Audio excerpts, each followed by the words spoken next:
I think Tremorlore would let me through the door. I think I'm just built like that. Is it because you're a monkey? I mean, I really like bananas. I don't know, it's If you you've know, played sufficient Donkey Kong, does it just automatically let you in? well, like if you play sufficient Donkey Kong Country, not like Mario Donkey. Oh, okay, okay. It If you're has to playing be. as Mario, there's like a Donkey Kong sequel where Mario just like captures Donkey Kong in a in a cage. Mario is not morally upright enough to get into Tremorlore, but Donkey Kong is. Anyway, yeah, we're back. We're talking about all the way through the end of Deadhouse Gates. How are you guys doing? I'm doing pretty good. I think I'm good. uh, Oh, Deadhouse Gates has enough to talk about where I feel like we could go for a while, but I don't know how long we'll actually go. This might be a while. We're talking about a big chunk of the book. It is like 40% of the book. That's the weird thing. Like quote Yeah. unquote book four is like I can give you the exact number soon, but it's a lot of chapters. and it's also kind of emotionally weighted to be a big chunk of it as well. Yeah, Yeah, it's 10 chapters of the 24 chapter book. So we were Damn. uh we were planning on cutting this in two, but now we're not, and I'll explain why in a moment. Also, Lynn, how are you doing? She's dead. All right. she's muted. That happens a Good lot. try. You Well, moving asked, it was on. answered. Moving on. So this podcast is gonna Hi. change.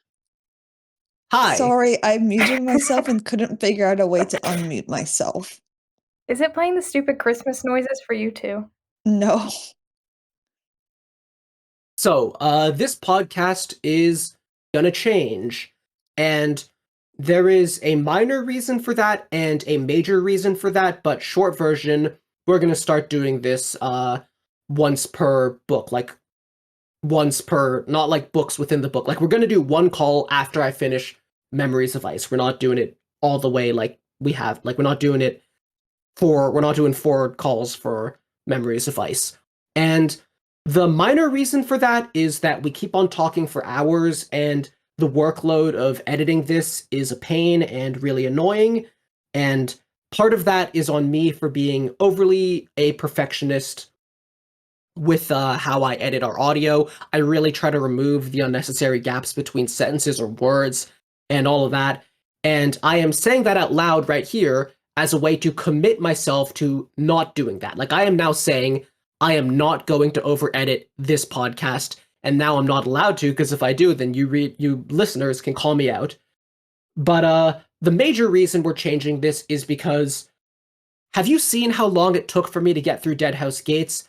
I'm sorry, but it turns out this format does not work because I have to, I'm a very momentum driven reader. If I get into a book, I keep reading, but if I take a break, then I have to really build up momentum to start again. And that is, as it turns out, not very compatible with doing a podcast like this because I read a section and then we have to wait for all of us to be free on a night where we all have a few hours so we can record this. And then I have to edit it, and I like to edit it before I start reading the next section just because that lets me kind of review what we said about it and thought about it. But then finally, I have to rebuild my momentum to read it again and get through it. And then we once again have to wait for all of us to be available to record, and life gets in the way. And now I've been reading this for the majority of a year, this series, and I have only finished book 2. And that is not really how I want to read the series. I'd love to give y'all a fun podcast, but the release schedule is not great for you guys either, I think. I think it's annoying to go a couple months and you guys get nothing. And if I'm going to go a couple months before giving you anything, I'd rather have the entirety of a book to discuss, because the goal of this podcast was we're just going to record the conversations we'd be having anyway about the book, because we're not doing this for the sake of the podcast. It's just a fun thing to do while I read the series. And if the podcast is getting in the way of me being able to actually read the series, then it's not working. So I'm going to get to read all of Memories of Ice, probably do it way faster than I read Deadhouse Gates, and then we'll just have a discussion of that book as a whole.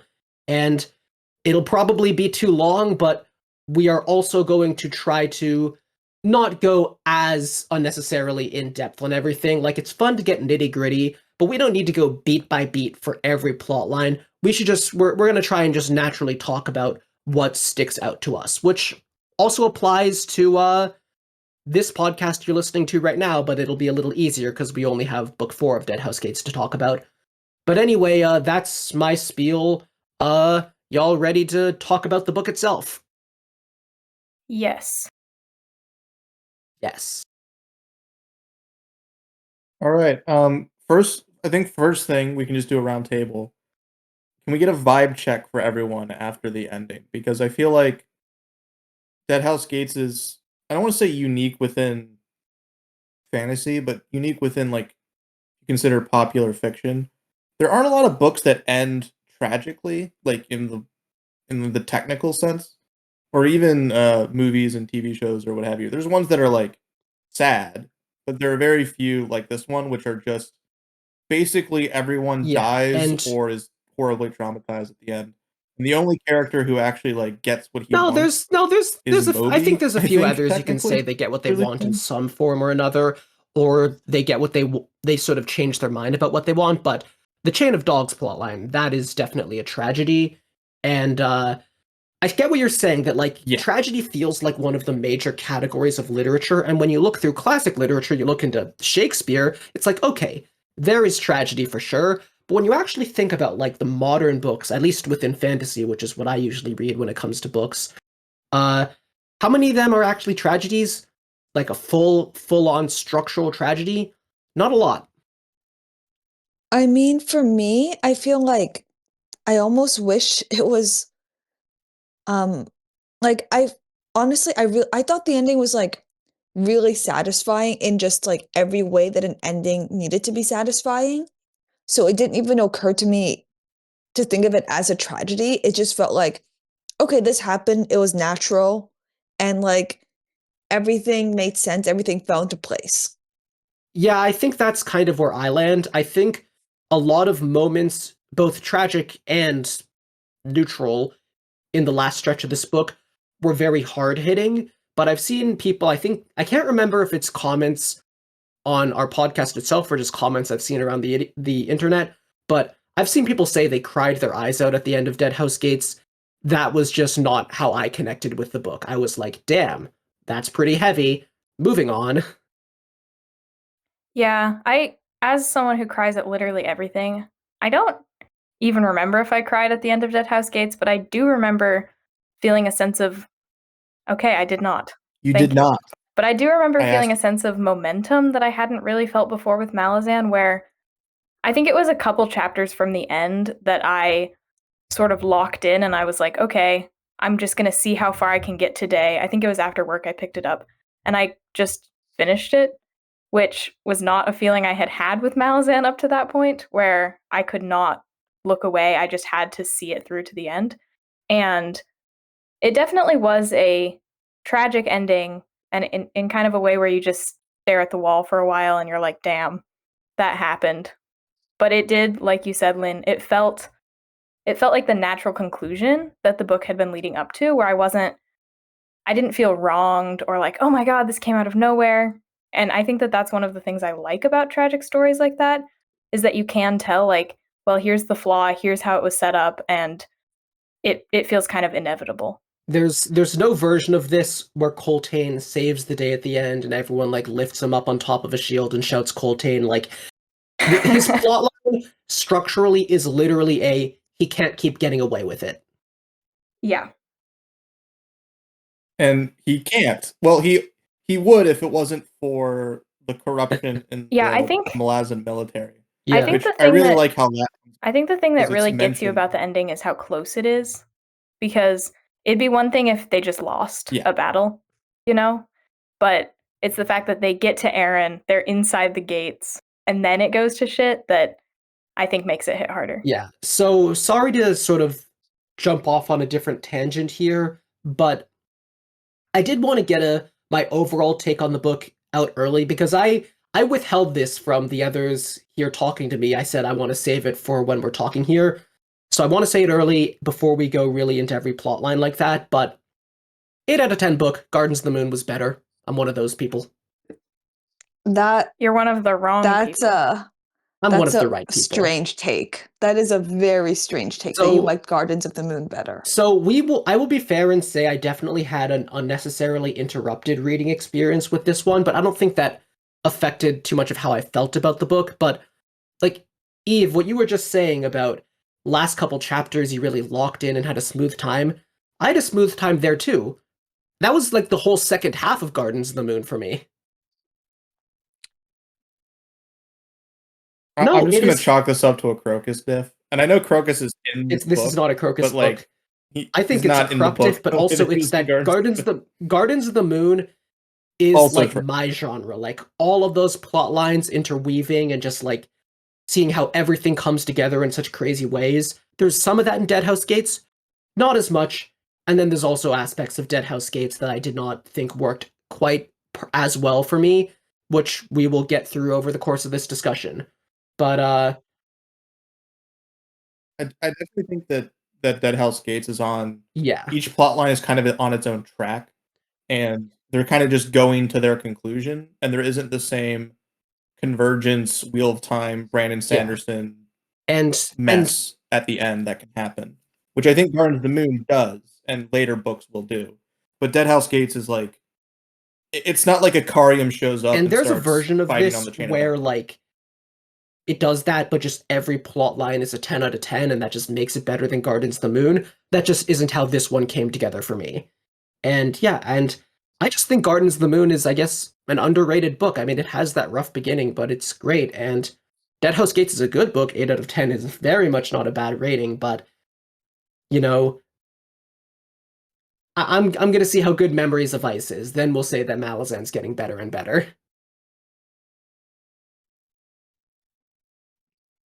And I think that that's pretty reasonable reaction. I don't think that, to me, the difference in quality only really comes in between the two books in the last couple chapters.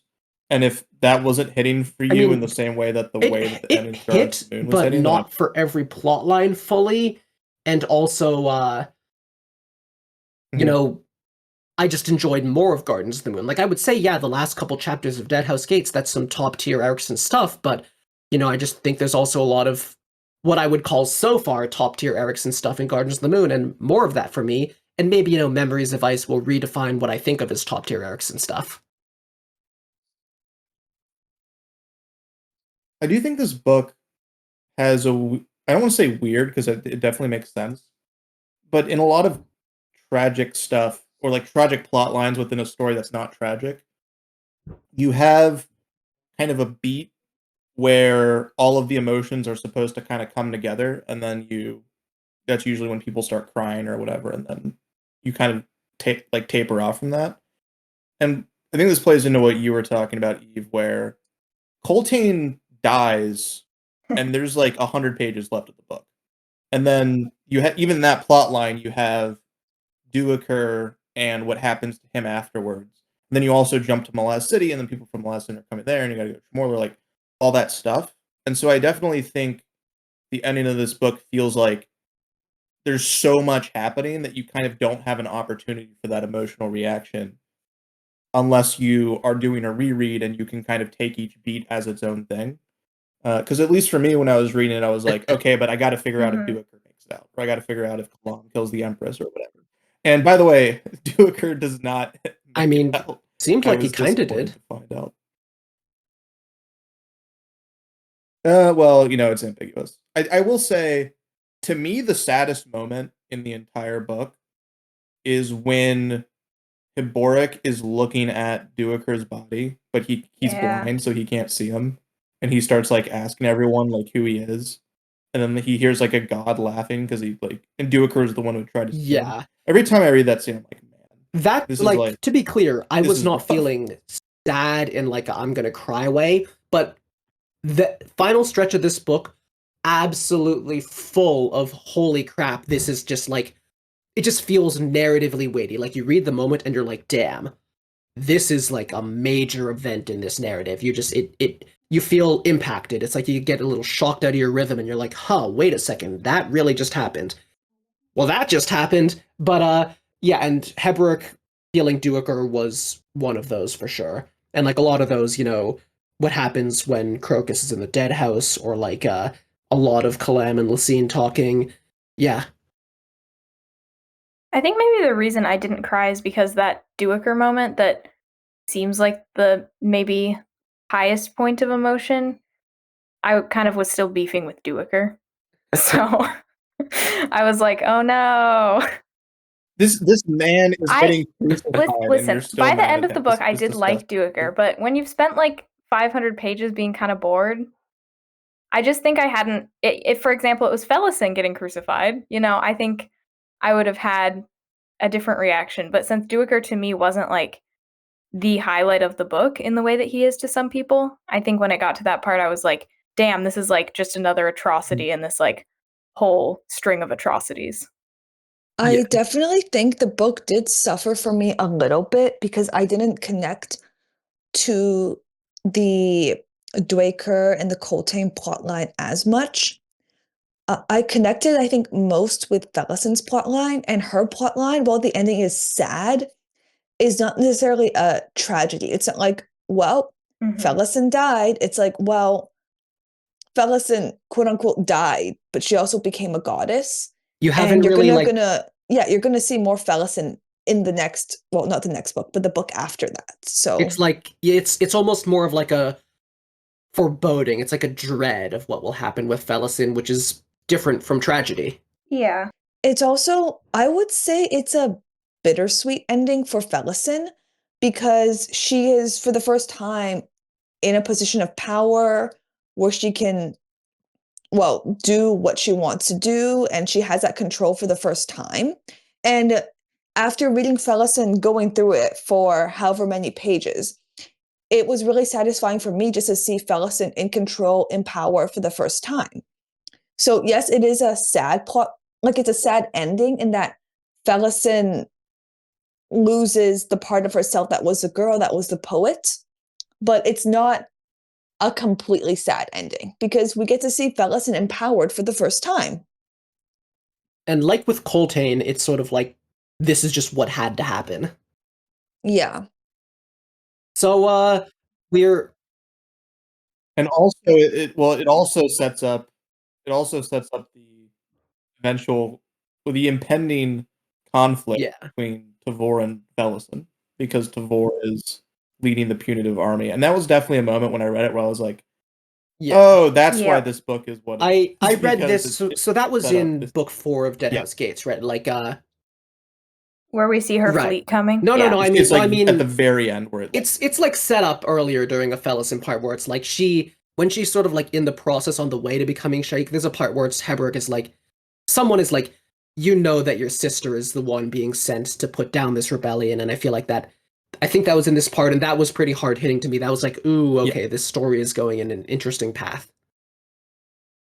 Let's make Eve suffer. Yeah, now it is like they're the leader of the. So we're sort of exactly. plotline jumping here, and I have takes on some of these plot lines, but I feel like if I give any of them, we might jump into a whole discussion. So I just want to decide, like, okay, which one are we discussing now? Let's start with the Tremolo. All right, so move on to bigger fish. So I think where the Tremorlor plot starts, in this book is mainly with some Mappo and Icarium kind of details where they're going through the desert. We're talking about all this old city stuff. There's a lot of things here and there about really old things and old empires in this book, and there's a most interesting part of that. And otherwise, it's just like, yeah, this history and all of that is a thing this book wants you to think about. But we find out that Icarium broke a warren, and that warren being broken, first of all, I think it's like interesting plotting how that ties into, like, we saw the Talanamas come to heal some warren earlier in the book, and that was setting up like warrens can be broken. Like Erickson plots in an interesting way, but then the warren being broken is the thing that this Azath house is there to kind of seal, which is pretty interesting. Well, yeah, and also that comes you later. run into We'll get to his that. dad, But right? Malazan. And then they also talk to Apsalar, and it's like, yeah, they were never going to make Apsalar Shaik, which, like, you know what? It's fun when it's like, yeah, characters can just make completely wrong assumptions, but also they were baiting the shapeshifters to the wrong place. I gotta say, the shapeshifter thing, just to say briefly, kind of a shaggy dog plot is, I think, the word for it. Like, it really just went nowhere, kind of. Well, there's a little thing at the end, but Yeah, like it's I remember feeling upset about that because throughout the whole book you're picking up all these hints at first, and then it gets pretty blatant where it's like, okay, here's like all this history, we're on this path. There's all these different kinds of shapeshifters we're being introduced to, and then you get to the end and it's like, well, what was that for? yeah. I mean, it's for Tremorlor being attacked, but for me, the weird thing is that, like, it feels like early on we're like, okay, there's some kind of shapeshifter warren, and all the shapeshifters are going for it because then one of them might be able to ascend to be god of the shapeshifters. I don't think we were super confident in every one of those details, but we like got that implication pretty early on, and I'm reading the book thinking, okay, what are we going to learn about that? What is like the thing that's going to hit with that? And then It at the was end of the book, nothing. there's no like further information. There's no like, and this was what that really meant, or and this is what the consequence of that is. It's just, yeah, they were trying to do that and they didn't pull it off.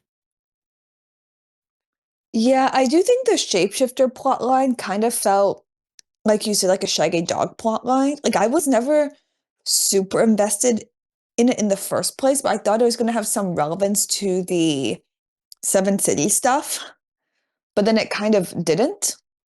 So it was just like, okay, well, that happened.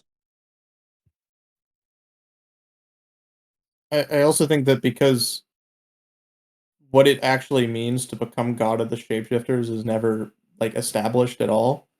And I don't think it needs to be established in a super rigorous way. But like when Felison becomes Shaik, you have an idea of Yeah. what Shaik's position is and what she kind of represents. Whereas the shapeshifter stuff just kind of remains so abstract, and none of the characters that we're following are shapeshifters. So presumably they can't take that. So it feels like kind of just a reason to get the relevant characters into the Azath house so that you can have the scenes with Yeah, Mappo and It and Akari it also did and give also get just to this us have character like Malazan. conflict on the way into the Azath house through the maze is just like get some danger. And there was some You get cool some stuff with action that, beats but out I of don't it know. I too. feel like we're still missing a reveal at the end. it did give us one really cool scene, which was the one where Bowden died. Because the shapeshifters were there. That's Well, just That your seems awesome. favorite scene, huh? I'm a big fan of Big Bowden fan of That's a any dying. great scene where scene. Bowden dies. Yeah, and you know, I heard there's a lot of those in Memories of Ice. That's why it's so good. Yeah, he just Yeah, knowing Erickson. he just gets resurrected and then dies over and over Yeah, again. he's just in the That's the torment book. nexus. Yep. Yeah, so I will say the thing I'm very happy that led to is the scene at the end where, so is the implication clear that some Divers was just hiding as spiders in Iskarol Pust's cloak for the entire book? Yes. Yes. And she just, Yeah, so it's you know a what? So, and yeah. she just comes out and she's like, I don't want to be the god of the shapeshifters. I don't want to rule over idiots. And they bicker at each other. And the thing that's so funny about their dynamic is that they're from the same ethnic group, and they both are like racist toward the other for being from their ethnic group. You know, there's no racism like extremely specific racism. But it's to themselves. It's like if I am like from Kentucky and then I'm like on a trip to like Ohio, and while I'm in Ohio, I meet a woman from Kentucky and I'm just like, oh man, a woman from Kentucky, you guys suck. And she's like, ugh, you're a man from Kentucky? You suck. And it's also like, yeah, we're gonna start being domestic together and get married. That's a pretty unique ship dynamic. No, but you're from like the wrong part Yeah, of Kentucky. You're I don't from think like you'll find the that on AOT. northeastern part of Kentucky instead of like the slightly less northeastern part of I don't Kentucky. I don't See? think that was I don't think that was even their issue. I think that it's more like he just like Iskarol Pust hates like women from his place and she hates men from their place. That's kind of That's real. pretty iconic. I love their dynamic. It's just a gender dynamic. No, I think they're really funny, and I think that was they will clear. show up again. And I will They're say really funny. Iskarol Pust, I still don't like him as much as Krupp, but it did click for me that like this wasn't like a thing that I didn't see early on in the book, but at some point early in this part, like during chapter 15, I was like, I kind of see like the vision here, which is that Krupp and Iskaropust are opposites, because Krupp is like absurdly socially aware. Every single thing Krupp says is like very deliberate about how it's like aware of what the other person is thinking, is giving them exactly the information he wants, but that's all under a facade of nonsense. And that's why I find Krupp so engaging to read, because you pick through it and you get what's really going on. And Iskaropust is the opposite. He says everything on his mind. And obviously there's the implication that that too is a facade, but that doesn't work in exactly the same way. But I think once I accepted that I didn't need to get out of Iskaropust what I get out of Krupp, but could instead just appreciate his bit for what it is, I enjoyed it more. I also think that Iskaropust has a facade, not in the sense that he's a secret genius, but in the sense that he is just crazy in a slightly different way than he presents, and to him there's a big I don't difference, think and to him everyone else there's saying not. every single thought in his mind is like, I don't think he has a fake mind he gives all the thoughts from and a real mind inside. I think he just willingly lets his stream of consciousness out, knowing that every now and then he can probably withhold something, and he's going to create a situation he can probably take advantage of in some way or another. That's so real and iconic of him. I will I will I will say I think the best part of that storyline are the quiet moments that happen along the way. Once they actually start fighting the Azath house, it's kind of There's that things I action like and sequence dislike about it. they're blowing. Yeah, but I think like Mappo deciding not to imprison Yeah. Inkarium for life is a big moment of the book. I think the moment when in Mappo's point of he's view, when awake and he listens Apsalar and in, Inkarium and are talking, that whole dynamic is like, first of all, it just brings a really interesting perspective on Apsalar. That's like, she's like, yeah, getting memories back doesn't solve your problems. I have too many memories and I don't know what the hell to do with it. It's just like, yeah, Apsalar's a really interesting character, and like that's all been cooking in her head, and that works really interestingly with like, even though she's not Cotillion, having Cotilion's memories has made her decide there's some like secrets that should better be kept, and it wouldn't be good to let those secrets out. She sees his perspective, and she sort of is still struggling with her identity, but kind of hiding it when she's making out with Crocus. yeah, I mean, it's awkward for her because she's only had a couple years as herself, like where she's making decisions, but she has like 100 years of and some Cotillion wax memory. switch. So there's just pressure. Yeah, and whatever bled in from there. So like she's having an identity crisis, I think, not in the sense that Cotillion is still possessing her or whatever, but just in the fact that like that's like the a very majority of her like memories literal not kind of hers, and identity crisis. Like most identity crisis we think of, it's like questioning your identity, losing faith in what you have grounding you, and that's more like, no, what she has grounding her was literally replaced with something else. I think that just, it's a real, like Malazan, Gardens of the Moon had a lot of these, Deadhouse Gates had a lot of these too, but like there's the moments where it's just like, oh, now I understand how this whole plot fit together, and that's really satisfying and cool. I love those. It's why I love Gardens of the Moon, and there's plenty of good of that in Deadhouse Gates too, but like learning like, okay, actually they weren't trying to become Shaik, they were just trying to mess with the shapeshifters, because as far as I understand, Amanus just doesn't want there to be a shapeshifter god because, like, one more god to compete with, he doesn't need that, I guess. Maybe there's more to it than that, but that's as far as I get it right now. But anyway, so it's just like, they're just baiting them, and actually Relic is just repaying the debt of his life being, he says saved, but it's really more like he was spared, and she wanted to be with her dad, and that's just what this plan is, and that was cool. It was just like, okay, I get it now, and I like that. What do you think of the reveal that Ikariam didn't destroy Mappo's village? So that's kind of a Malazan moment in terms of clarity, because I think Mappo like understands that during a scene where they're like getting ready or like going through Tremor lore, and Ikariam describes a dream he had where this is a scene that I reread. Like I was like, I need to understand what this is implying because it felt like it was implying that yes, the nameless ones are the ones who killed the village, and Mappa was like, what the like they told the thing is Erickson plays just coy enough that when I read that scene, I'm not 100% sure what it's implying. And I think the reason is that that Mappa is like reeling from the potential revelation that he thinks maybe it's just like an arbitrary dream, but he's reeling from the revelation that the nameless ones were the ones who killed the village.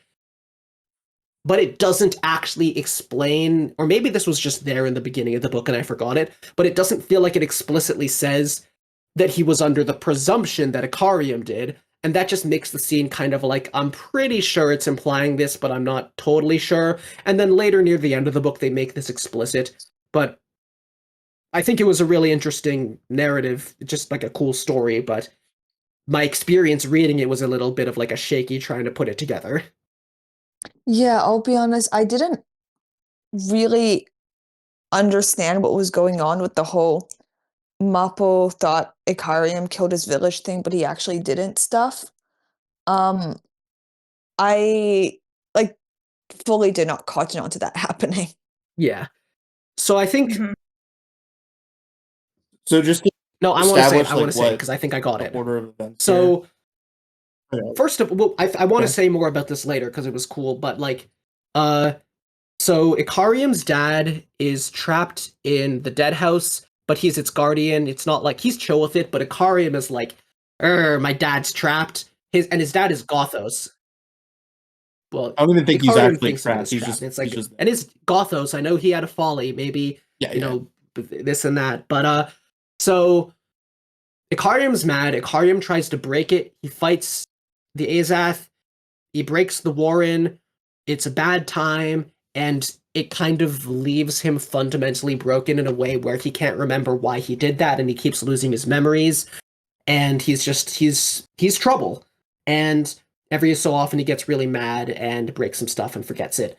And then also there's a part like when we're finding out that he broke that old city, it's like an ascendant is the one, like this damage is so great it would have to be done by an ascendant. Okay, I'm going on tangent after tangent. I'm sorry, but they talk about how the ascendants are so powerful that like they could just break stuff like that. And there's a moment with Fiddler where it's like, are the ascendants not as powerful as that anymore? And it's like, no, they're still that powerful. They've just decided they're better off using subtler forms of power. And that's really interesting, but it was also unclear to me, like, is Ikariam an ascendant, or is it just that being a half Jagat just kind of makes you that strong?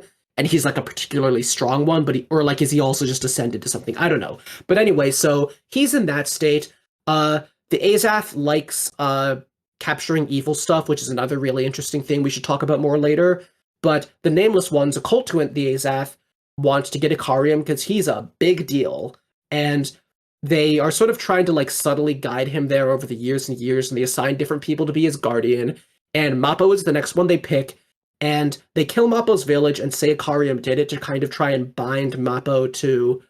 Is it Mappo or Mappo? Well, anyway, they try to bind him to like guiding Ikariam, and with the goal, like Mappo doesn't know this, but it's the goal of eventually bringing him to an Azath.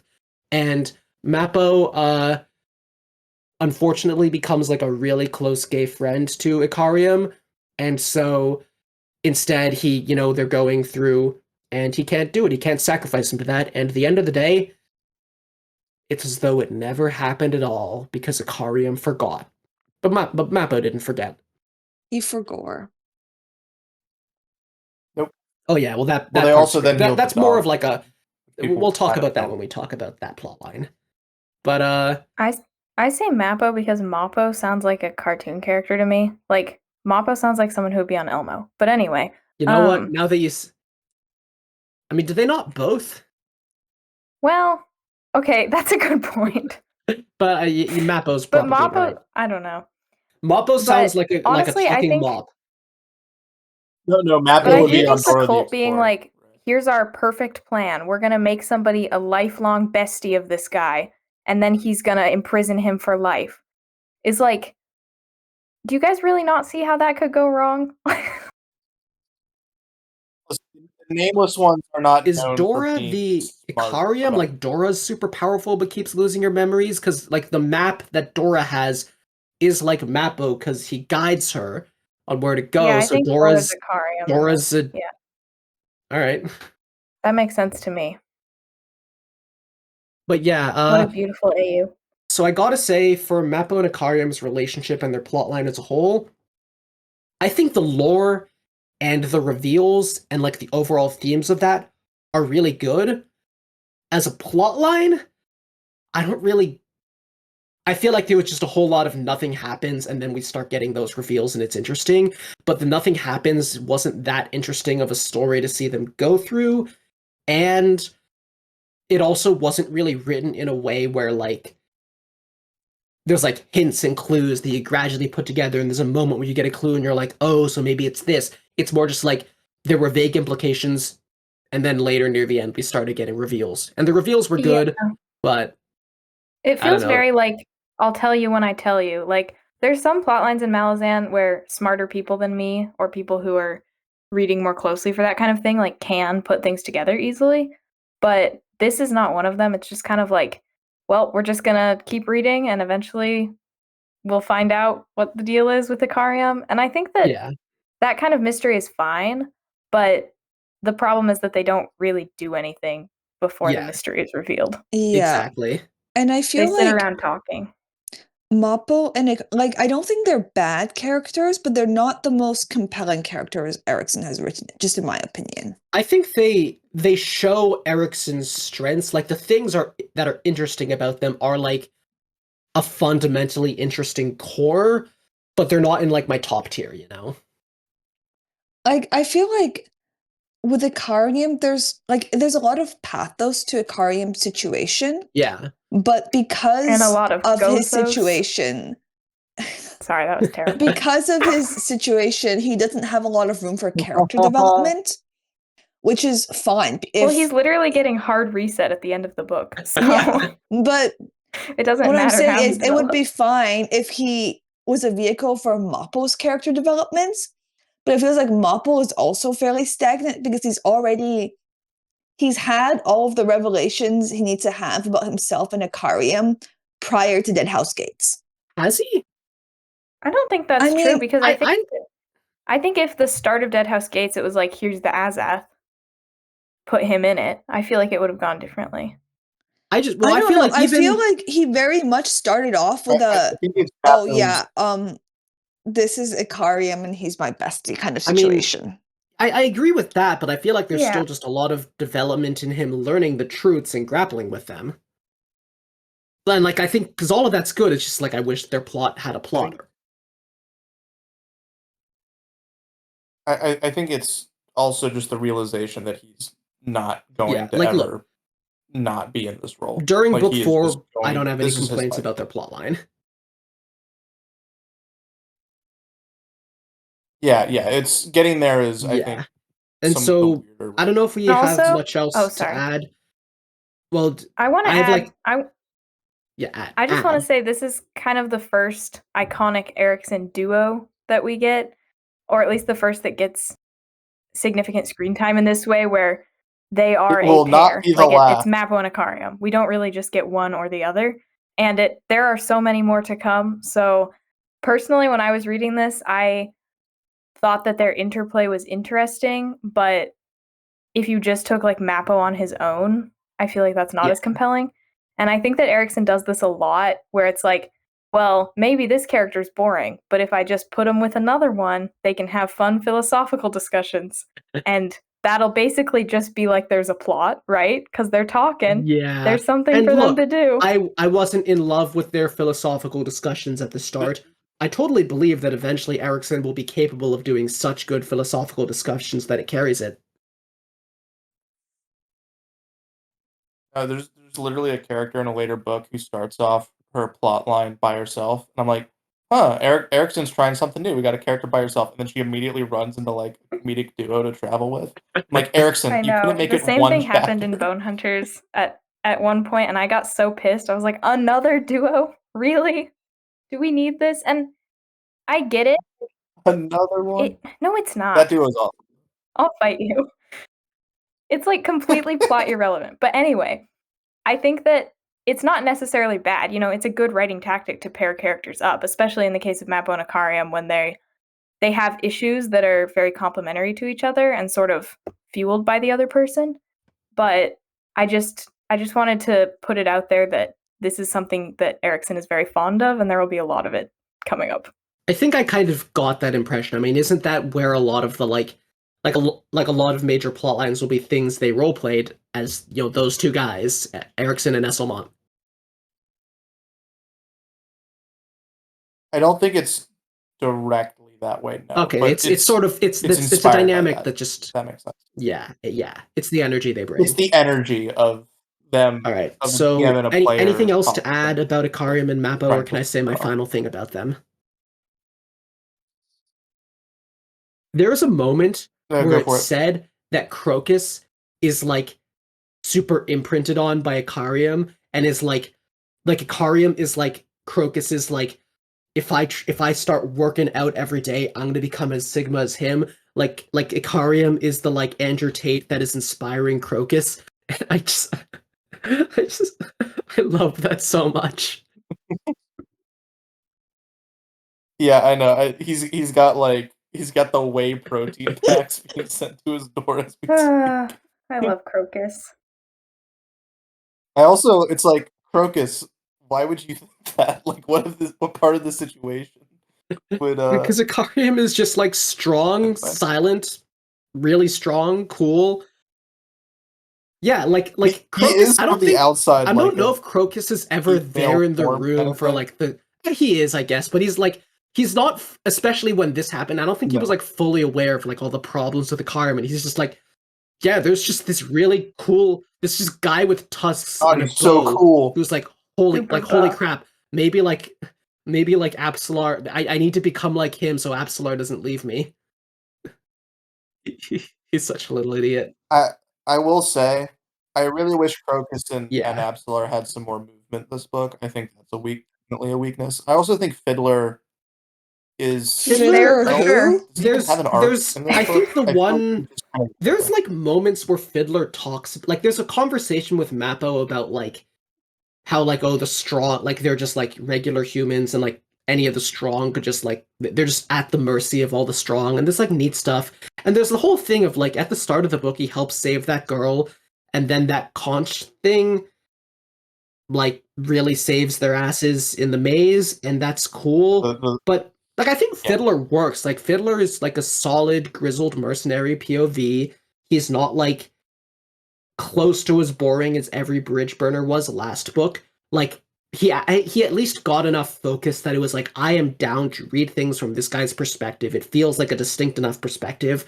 But at the end of the book, he just says, yeah, I'm just gonna go re-enlist and help put down that rebellion. And I'm like, I guess I don't like I'm not saying it doesn't make sense for him to decide that, but I don't feel any like narrative satisfaction from him choosing that. I'm not like, it's not a culmination of a single thing. Fiddler is just a guy who's in the military. Yeah. Yeah.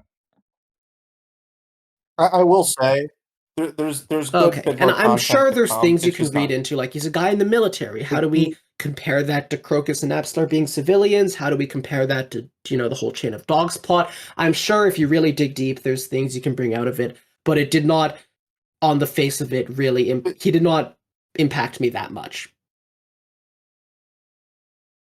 Yeah, Fiddler is not in the position that he needs to be Okay, to be I the can believe character that. he becomes. Yeah, and and like honestly, this book is just getting. All right, looking forward to House of Chains, That's I guess. the entire point. You should. Great book. So I guess there's Crocus and Apsalar. I mean, we talked about some of the Apsalar stuff, but we finally, I mean, it was really holding out on us for before this in the book, but we got some actual Apsalar characterization, and it was good. And Finally. Crocus didn't really develop much, but he's my little guy, and every now and then he has a moment where he like tries to beat up his girl Pust, and or just like he like brings some remarky comments on this or that, and I'm just happy whenever he gets something. Or he Yeah. says goodbye to his So like demon I guess monkey thing. we He's should like, say the out of an Tremor Azaz Maze house plot forever. conceptually, I love that. Oh my god, like a weird otherworldly void maze of like roots of a ultra tree, and you have to survive through it. Oh my god, I love those vibes. And the thing about Malazan is it's never going to do those vibes as well as something that's focused on that concept specifically. But I think the kind of concept of an epic fantasy like this is you have the versatility in that like you know this is not going to be as good as a whole book series that's about exploring a weird otherworldly maze like that.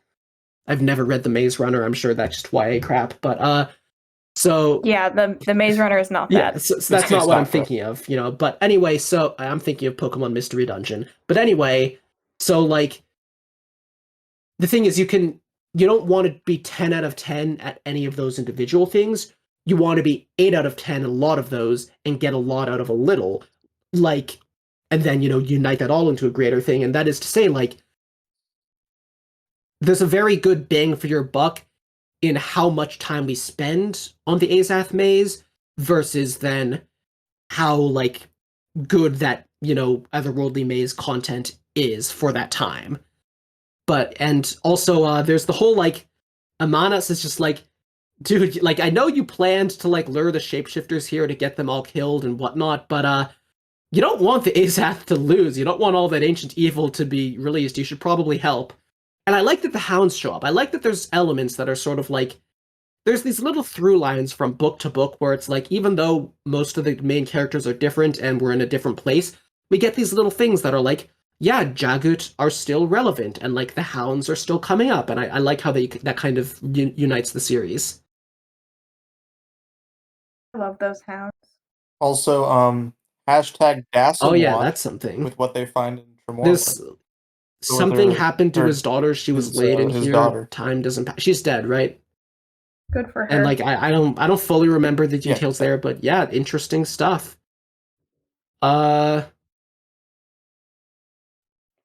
Dassam Oh, is I'm a sure. long-term I'm sure. I lead. know. Yeah. I think I'll say Lacine. that. Is it confirmed Lacine got rid of him, or just suspected? I don't remember. Okay. And Yes, yes. there's Lacine content, but yeah, 'cause we'll was get to that spoiled. later. But so what I want to talk about. Well, first, let's talk about Moby. I like how the book kind of vaguely implies. I wonder if like Mammoth survived and his mind jumped into Moby. But no, Mammoth just had a pet that was a demon and a soul taken that likes being a monkey, but that monkey was chill and was friends with Crocus, and that's just what the answer is. I do like the diversity where it's like soul taken up until this point have all been murderous monsters, and then you find out that Moby Yeah. just is a Monkey. soul taken and is just really chill and is just like, yeah, I'm a monkey. And Me we and get Crocus are buddies. Like he feeds me nuts. Moby's Like, the. why would I I was ever like challenge this confused for a bit, dynamic? like, why is it that it opened for Moby and then it's like it needed a guardian because there was a fucking Forkerl Assail in there that's dead, and now Moby's taken that job, and there's like a suit of armor to talk to, and Moby pissed on the floor, and it's just a great time altogether. Yeah, that resolution was like Yeah. Also, anticlimactic in the Gothus best was possible. just really chill. Like Yeah. He was. He was He's he just was like- just hanging. like, "Hey, dude, Yeah. what's up? What's That's good, bro?" just me. I imagine he walks out in like a bathrobe with like Literally. a paper under his arm and a coffee How's mug. my He's like, son? oh hey, come on Yeah, in, I got it. He's just It's on the- and like That's nice. meeting He's him still and talking to training, like, him did is that get it's resolved? one of those moments that you just read it and you're just like I was saying, like your rhythm is interrupted and you're just like, damn, this just feels one of the coolest things about epic fantasy is that outside of character arcs, outside of themes, outside of even plot, you just get to read moments that just feel like they have a weight to them, that it's not just weight of like a large number of people depend on this or a long period of time or a whole period of space depends on this, but just like to existence itself, this person, this encounter, this is something that just feels through the narrative itself more important than almost anything else. And there's, I mean, obviously some of those moments are with very unimportant people, but it's full of moments that just have that impact, and I love that. I also think that back to the diversity thing, you meet a Jagood in the last book, and he's kind of a jerk, and then he ends up, at the Azath house. And then you meet a Jagood in this book who's in an Azath Yeah, house, and dude's pretty guys chill. vibing. Seems like a nice guy. He's not a tyrant. He's not murdering people. Yeah, he's just kind of. So I think it it's subtle thing. Like no one ever says. Like Crocus doesn't have a line where he's like, "Oh, I hate race, but this Gothos guy is pretty cool." It's just kind of expecting you to pick up that like, Yeah. yeah, this is a series where there are going to be a lot of different people, and you should not. You see one demon who's kind of a jerk, or one demon who's really nice. You should not make an assumption about There's that been a lot of entire nice group demons. in There's this the world. demon Pearl in Gardens of the Moon, who's very much he's just like, Love oh that yeah, guy. I don't want to fight you, Animander Rake. You're gonna beat me. Unfortunately, it's my job. And Aptorian's great, and then Moby is a chill guy too. Damn, Malazan is Love him. really pro-demon Good propaganda. positive demon. Hey. So no, True. so there's All right, so I think that's one with that final plot thing line. about that I Let's want to talk talk about where about they that I actually find really fascinating. And that is the Azath itself, which is also like a through line from book to book. But like I think you can tell Erickson was like, okay, I do need to explain this Azath stuff. I recognize that Gardens of the Moon ending was probably confusing as hell to people. So now we know generally what this is. And what I find so fascinating about this concept is that I feel like in most stories, when you have this kind of otherworldly power, it is either going to be evil or neutral, like something eldritch, something that so ununderstandable, something that consumes gods, something like that is going to be evil or neutral. And Malazan is a story where that's good. And I find that fascinating because Malazan, and I've heard this increases as it goes on, but there's aspects of it you could compare to Grimdark. And we're not going to get into a whole Grimdark debate because that's nonsense. But like, it's a rough world. Bad things happen. There's imperialism. There's all kinds of, troubles. And yet it's a world where this ultimate force, which is, as far as we know so far, maybe the strongest force in the setting, is for the sake of good. And that's just a really interesting choice. That's a really, it tells you something about this world. And yet, there is the flip side, because you can look at Ikariam and you can honestly say, this guy, he doesn't deserve eternal imprisonment. And that is very much a perspective thing. If we were reading a story where we saw Ikariam cause an atrocity and we empathized with a bunch of the characters. I mean, this one of those things where, if we knew one character whose daughter was killed by Ikariam, that might be enough for us to hate him. And then there's also, killing millions is objectively worse than that, but, that's just how we relate to things. And it's like, but the story we see for Ikariam is one where it's like, he doesn't even remember doing all of that. His nature seems to be fairly neutral. There are great risks of him causing destruction, but he also has someone with him to try and prevent that.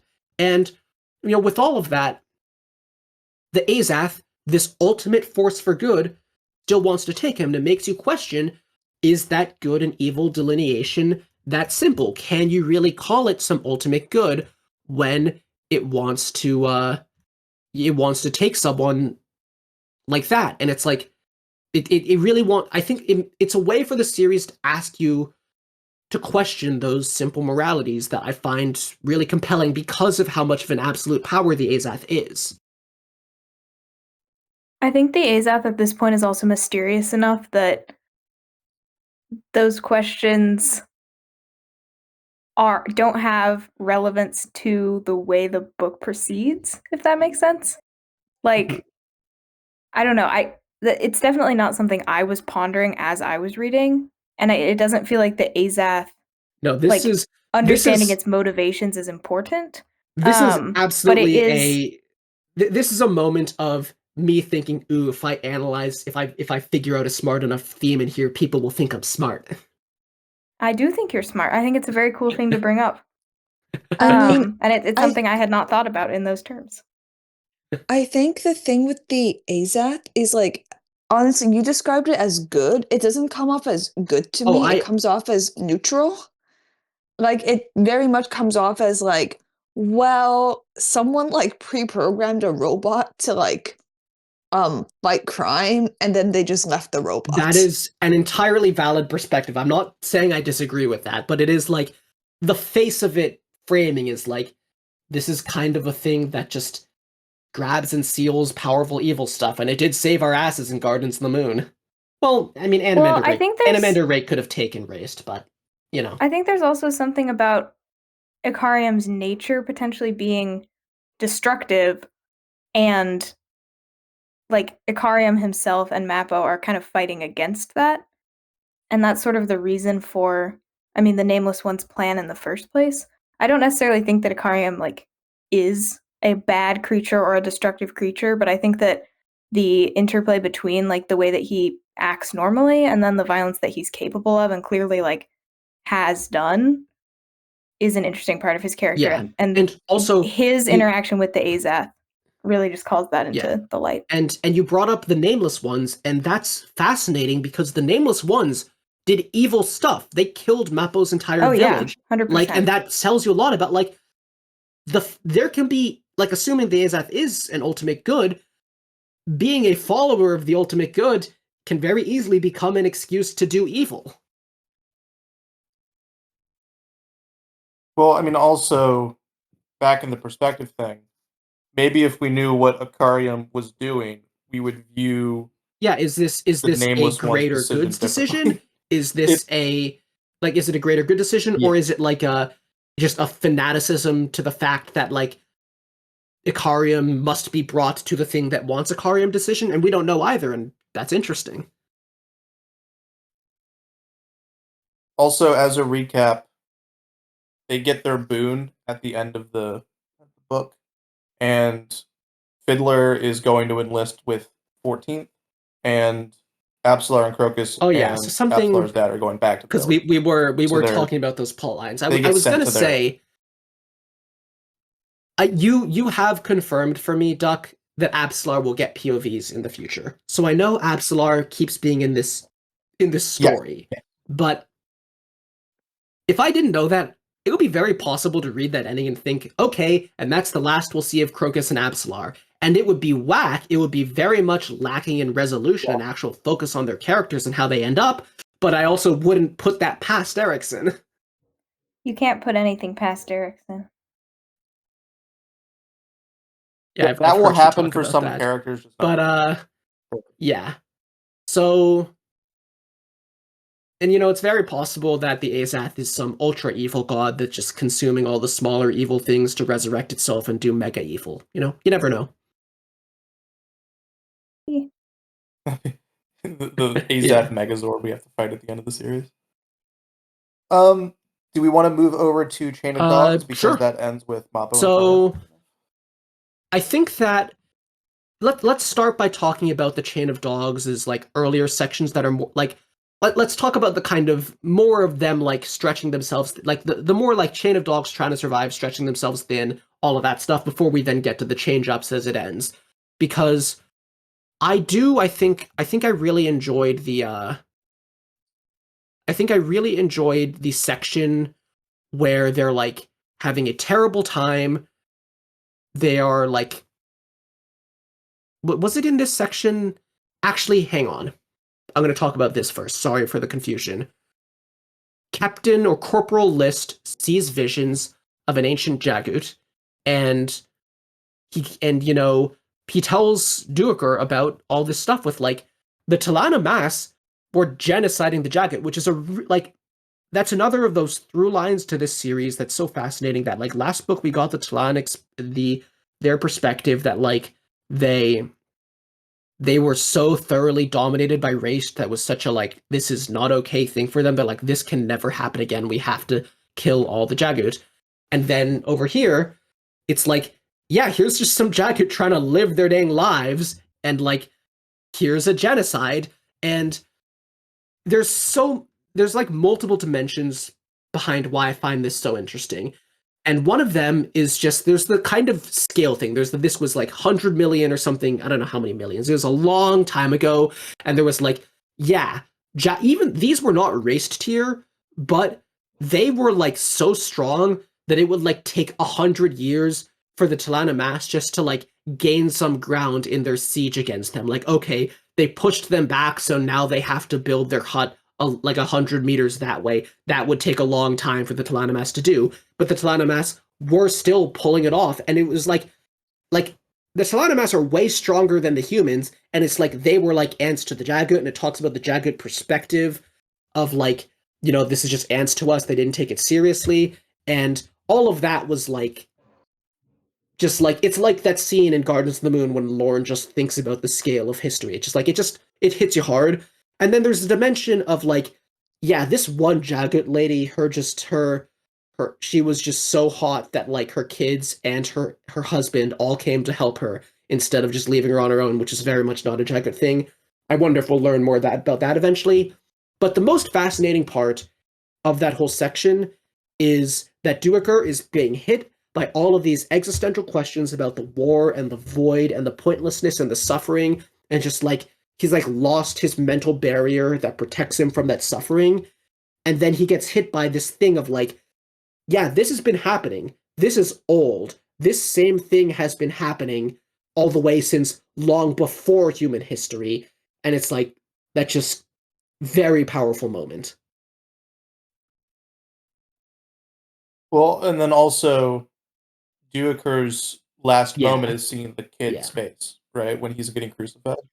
And I think that's a moment of like Duiker's entire arc is about going from historian to a participant in history. Like he is now a character in a historical event. And I like that moment at the end that bookends it because it swaps subject and object, right? Like he's talking about the Jaghoot as all of this happened to the Jaghoot, he's observing them. And then at the end, the spirit of the Jaghoot is observing him because now he's the one who's actually the victim of this crime that's been going back since the beginning of time. And I think there's a cycle of violence element to it, but I don't want to talk about it I think in those terms. that's I think that's very like overdone and very just way too tired simple. lens. Yeah. I mean, it's kind of explicit in the Shaikh Bellison thing, but like it's more nuanced than like people have bad things happen to them, so they do bad thing in return. It's way more nuanced than that. But there is an element of like now it is Duiker's turn on the receiving end of this punishment. Yeah. That kind of caps off his thing.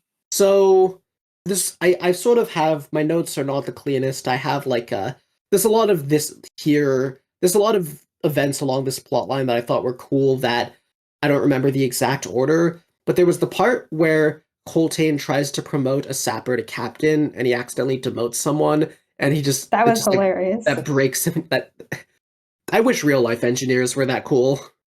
Wow. Rude. No, that's fair. That's valid. So to be clear, the two people I who think just reacted me to saying that are both engineers. Yeah, making fun of I engineers. think real life engineers are the purpose plenty of Malazan, cool. and historical. Lynn, you are like no offense. No, they're not. You are like the least cool person I know. And I'm a big fan of you. You have many. How do you say no offense and follow it with that comment? You have many positive qualities. I just think cool is the wrong way to put it. I think you're cool, Lynn, but I think you're fantasy fan engineer cool. Which is a different that's almost meaner like, than what Werb said. Wow. Sorry. You're really this is the real reason our the kingdom of podcast the is blind. changing format. We're just the cracks are being revealed in our friendship right now. Okay, so one quick thing about that scene. I think the scene is hilarious and like it's just a random joke in the middle of this whole thing. I think it's telling that Coltane plays along with it because I think there's a whole bunch of commentary throughout the entire series about what makes a good leader, and there is and this kind of goes into the Lysine thing too, where when you are in command, there is a large percentage, probably larger than anyone would like to admit, that is just completely outside of your control. And part of being a good leader is recognizing how the tides are shifting and then riding with it. And if Coltane had been like kept berating them or had let Bolt punish them or whatever, which like quote unquote would have been correct by military doctrine, then he misses out on the opportunity that arises to kind of build knit the army and closer together at his expense. And he's willing to do that because he recognizes that he just kind of made a mistake. And so instead of trying to maintain his cool, edgy persona, he's like, no, okay, yeah, whatever. And like I think Coltane, this something along the lines of that's- Coltane's after is like, did I handle that right? And I can't remember if it's Duiker or someone else, but they say like, yes, they're going to be telling stories of this like forever. Like they loved this. Yeah, there's also a really interesting cultural element of because it starts out where Coltane gives the speech that so he's giving a speech to the sappers who are kind of bit players in the book up until that point. Yeah. Like their actions are mentioned, but they're not focused on. And he's like, I think it's good characterization at the beginning where he's like, we have recognized these people who do not want to be recognized as being incredibly important to the reason that we're surviving. And so all of these chiefs want to induct you into their tribe. Mm-hmm. And he goes on like that kind of like commendation speech, right? And so it's like you set up initially that part of what makes Coltane work is that he actually recognizes the people who are contributing to the battle, not just his friends, not just the Wiccans, not just people who are in his circle. Like he's going out of his way to commend soldiers who in a normal army would not be commended because they're just kind of like engineers and they're weird and no one likes them. Engineers, right? And so you have the Wiccans and you have their identity, and that culturally gets played into the reason why the Wiccans joined the Empire, which is that they were all infighting amongst themselves, and Kellerman basically told them, like, I can just let you kill each other and then I'll just come in anyway. Like, you're not going to win this. But it's just really good identity building of the Seventh becoming the Chain of Dogs, and like how that propels them forward into the end, and why the ending is so impactful is that all of their initial cultural lines, which still exist, the engineers are sort of their own group, the Wiccans are here. I think to jump ahead, there's a moment as they're all being beaten where like Corporal List, I think, is or like the one holding the Wiccan banner or the standard, and it's like, yeah, like they're joined as a group. But so jumping off individuality. Jumping off what you're saying, because you talk about leadership. I can't remember if I picked up on this by last call, but so like I've been, spending a long time trying to think of like what are the themes of Deadhouse Gates, and I think my main one that I figured out at one point was history, but it's become very clear, especially in this part, almost to the point that it's overtaken history as a theme, that it's about leadership, and specifically all these, maybe I did talk about this last time, I honestly don't remember, but like leadership where you have to make decisions that affect the people under you that might, from their perspective, hurt them, but you kind of have to make those calls. You know what? I definitely did talk about that last time. Okay, we already covered how it's about leadership, but there was just more good stuff about that in this one with Coltane trying to make those decisions. And this is the part that has the Corbeau Dom offering the chance to cross the river, right? I think, in this part? So that was a whole thing. That was a whole thing. That's just the nobles being... And at some point, the nobles, like, I could not... So later when the nobles... And there's also, of course, the themes of, like, the nobles are also leaders, but they're making terrible decisions along those same concepts. But later when they get to Aaron, and they're, like, Nethpara's, like, talking to Pormqual, and we'll have words about Pormqual, but when that's happening, Nethpara, like, you could tell that he told the story, the way he put the story to Pormqual was that Coltane, like, was the one who was responsible for people being sacrificed, and I cannot figure out if Nethpara found some really, really technically true but totally dishonest way of describing what actually happened, or if he just straight up lied. I mean, I feel like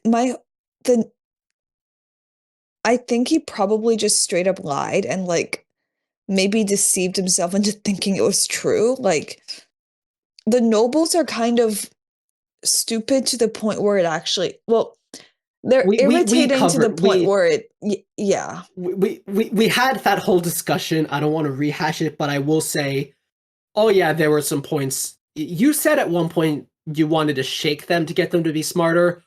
Oh, I want to do worse than shake them. Yeah.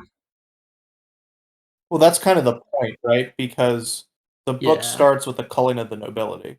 And so Lysine decided that she didn't respect these people enough, so she's just going to kill them. And we see that represented. I mean, there's also the woman in the prologue who just doesn't understand what's happening. So like this is established that this is a thing, but we see the negative consequences of that action in Felison and all of the things that happen with her. Here, Coltane is he's in a different situation, but he decides he's not culling and the it's sort nobility, of, that and he's yeah, I keeping didn't them even along, think about that, but and like he's it not really, gonna. it deliberately tempts you to want to think the same thing that Lysine did. That is really interesting. And yeah, Exactly. And I think this is a lot of what Malazan does in terms of ethics. It's never like a trolley problem type situation. It's not like it's not you like have it's not 10 like are nobles you who willing are to kill 10 over a pit of lava Nethparas and to you have make one 5 king. more Felisons? That's not how it's presented. It's just like it just sets up these situations, and then when you're reading, you have that emotional reaction, and so whenever everyone who's reading that is like, why doesn't Coltane just effing execute these people? Like this is ridiculous. Like they don't get it. They're not whatever. And then at some point you think like, wait a minute, someone did that earlier, and I didn't like that. So there either has to be a reason why this situation is different than that situation, or it's really not that different. And I think he never calls it out too. There's no moment where Duiker's like, historically, the culling of the noble has like it's not that.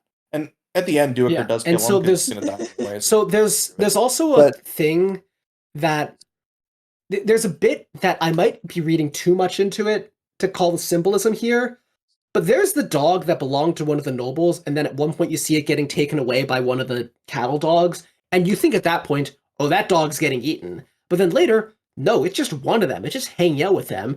And I think what that actually is symbolism of the lapdog was, you know, like a noble, coddled, probably spoiled. But once you take it out of the noble environment and put it in a different environment, it actually changes and it becomes a thing of a different nature than it was before, which is kind of like Felison, and is also saying that's why it's bad for nobles to sequester themselves in their own spoiled community. right, because there's mixing of the armies between the Malazans and the Wiccans because they train together in part one, right? So Coltane starts off trying to get them to think of themselves as one army, but the nobles never do that. They're always off to the side in their own little clique. So socially they're isolated. And so it like what it feels like is that the nobles are talking Yeah. each other up into Yeah. not trusting Coltane, Mhm. if that makes sense. Like they're so insulated, they're in their I guess echo chamber would be the term. That they're like, and then Coltane did this. Can you believe that? Oh, that's ridiculous. I can't whatever. Yeah. And then they Yeah, and the completely miss nobles what also kind of have no Whereas you utility see in the chain of dogs where all the soldiers, they're kind of banded together for this common, I don't want to say cause because it's not really a choice that they're making, but with the nobles, they're so separate from it all and they basically have no agency and they're not really contributing anything, which I think is a very disheartening feeling. Yeah. it's also you could see that as a metaphor for how nobility works in real life, right? Like you technically have power, but you're not doing things a lot Yeah. of the time. But no, it's good. It's Yeah. good to pick up on the That's symbolism actually really of the good because dog I because I missed think that when I was reading. Yeah, I totally did too. I think that I thought of it mainly because of how surprised I was that it wasn't actually eaten.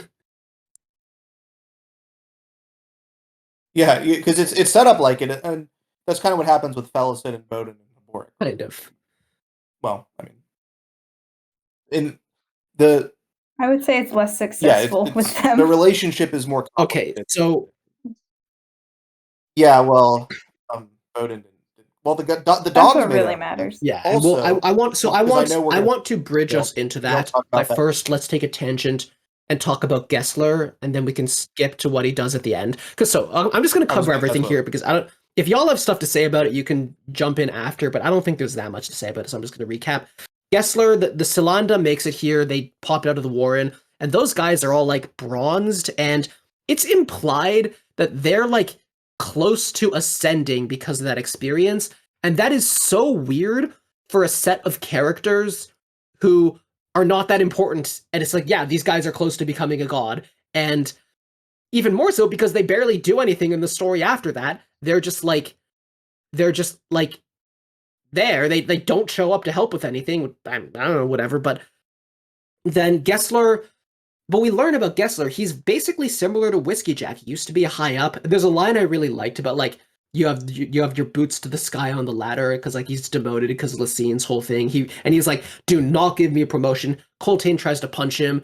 Coltane breaks his hand, and then they just kind of disappear. And then they show up at the end for the dogs thing. And before we talk about the dogs thing, is Gessler just gonna be important in a future book?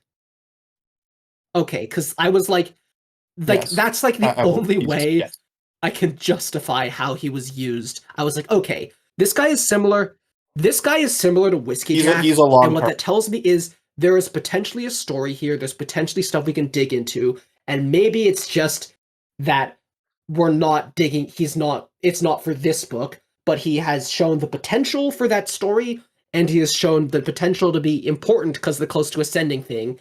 And so it only makes sense if he's going to be important later.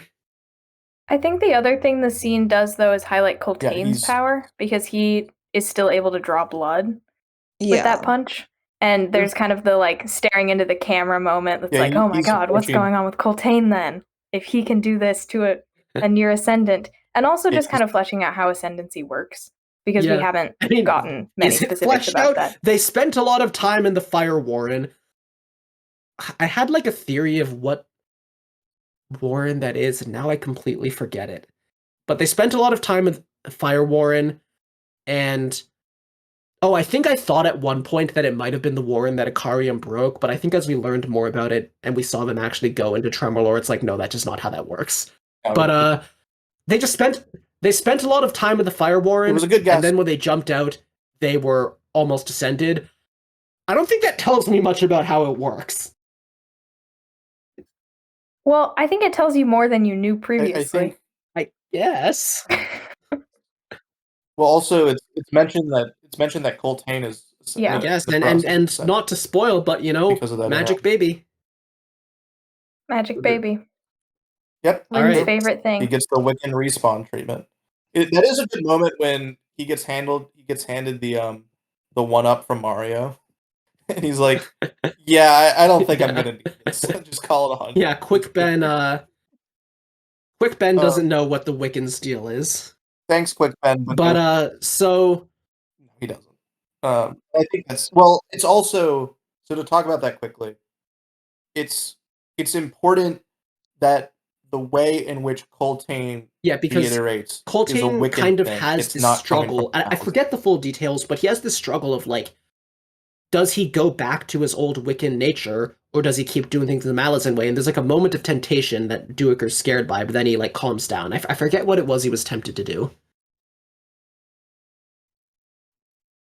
because like the undercurrent is in the same way that Dujak's army is becoming Dujak's, this army is now Coltane's. Like they're not.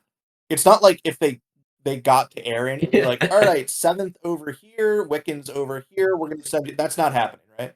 And so Coltane is becoming a very important military Yeah, which is person there's in the Empire. and that kind And of that's leads why- me into the next thing I was going to bring up, which is they're like starving. They're like, you know what?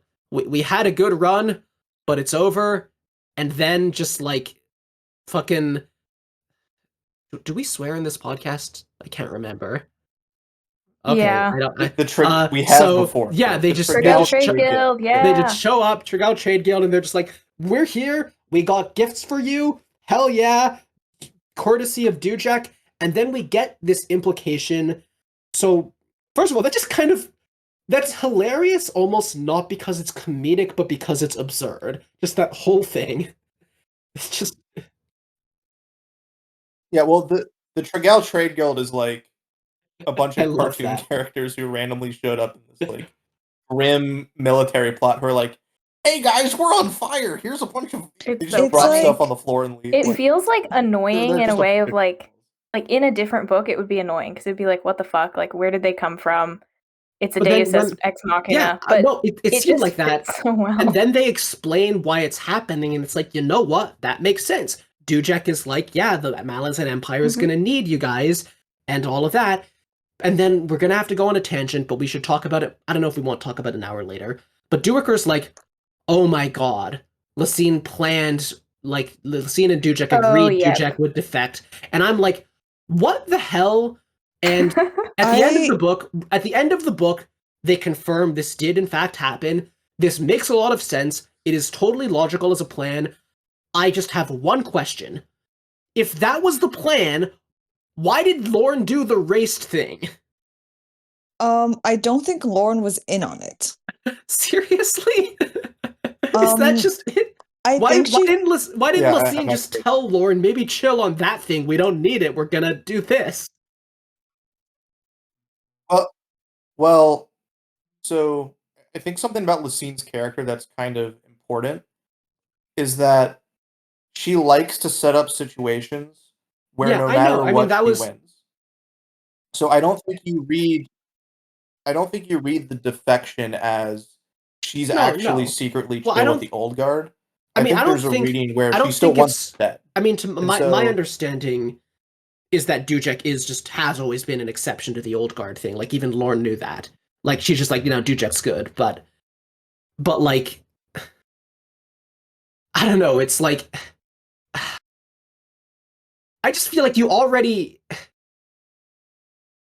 that's not how I would make my plans. I'm just gonna say that. But like I think if you think the Panian Domin is such a big threat that you want to ally with Kaladin Brood and Animander Rake and Darujistan to fight against it, I think if that's what you want to do, then maybe you don't try to do a plan that might involve killing Animander Rake.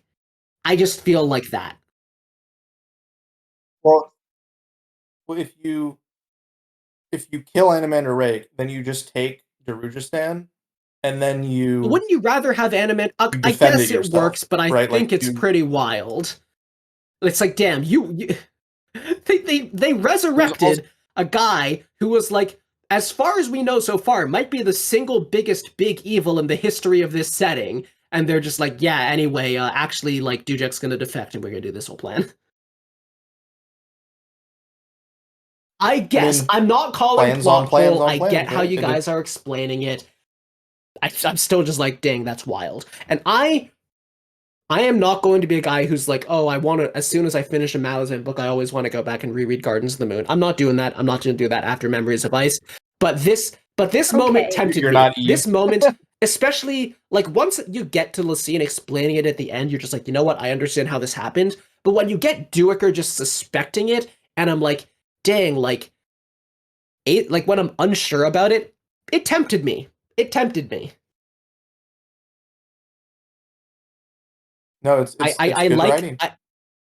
I think I really like and Duiker figuring it I out was because saying, he what would I be able to like figure that Malazan out. for is these moments where you're like, oh, I follow what happened. I see what the political machinations were. I love that. Yep. But Great moment.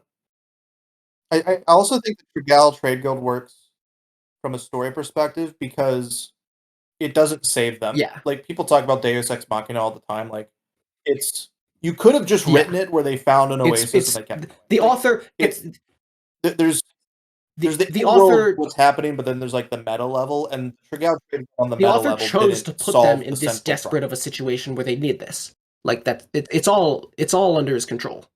It He knows the narrative effect he's having. yeah, exactly. So then there's And the so part. He does. It does also deliver the out for Duiker, which Yeah. is the side. And thing of also, that, so is after that, sorry, I'm kind of rushing ahead here. Y'all have more you want to say about that whole reveal? No. All right. I want I to thought you were reread going to say Gardens I want to of reread Wonder. Gardens. Maybe you'll see how it's a better book than Deadhouse Gates. I said you can after Bone Hunters. You are allowed. Okay. It is, So you're free. after that, we get the whole conflict where they are fighting a bunch of tribes, and then one of the... I like this sort of exploration of how Seven Cities is not united, and they're getting pretty far from, like, the main areas of Seven Cities culture we were in earlier, and there's just a tribe that just, like, yeah, we don't care about this. We just want to be the strongest tribe. We're just gonna like go and attack the others. It's just a funny Fucking situation. love those guys. You also get you were talking how like Coltane wasn't gonna get raised on a shield. Yeah. You get a Yeah, moment he like still that. It just dies doesn't happen after. at the end when they're called the Kundral. Yeah, the Kundral are like they have this whole thing where like we're gonna figure out who the strongest tribe is, and then they betray whatever, and then they're like, Yeah, did you see and yeah. they say the Wiccans like they recognize. So what? So I also like. Are we still talking about we've kind on of the reached the journey? point where my notes become a lot messier, and so I'm you take control of where this conversation gets directed, Duck.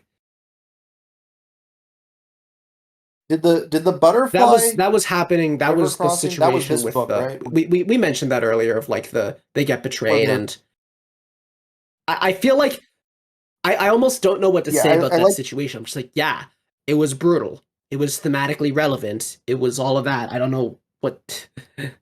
Yeah. yeah. I like the idea of the civilians rushing and like overwhelming because it's like, yeah, there are like 30,000. Like you've got bows and Yeah. arrows. Like you're not going to be able to like hold back that tide. And I think the butterfly scene is one of those emotional moments that I think it Yeah. obviously sets up what happened with Colton at the end. So like that needs to be there, but it's also like we're just throwing everything at the wall So basically. there's Um, I like. So then I Duiker gets think yeah. deputized right after that when he has the out. And then so I'm sort of forgetting the order, but is it So after that that they go with the gambit to have all the civilians get escorted by some tribe?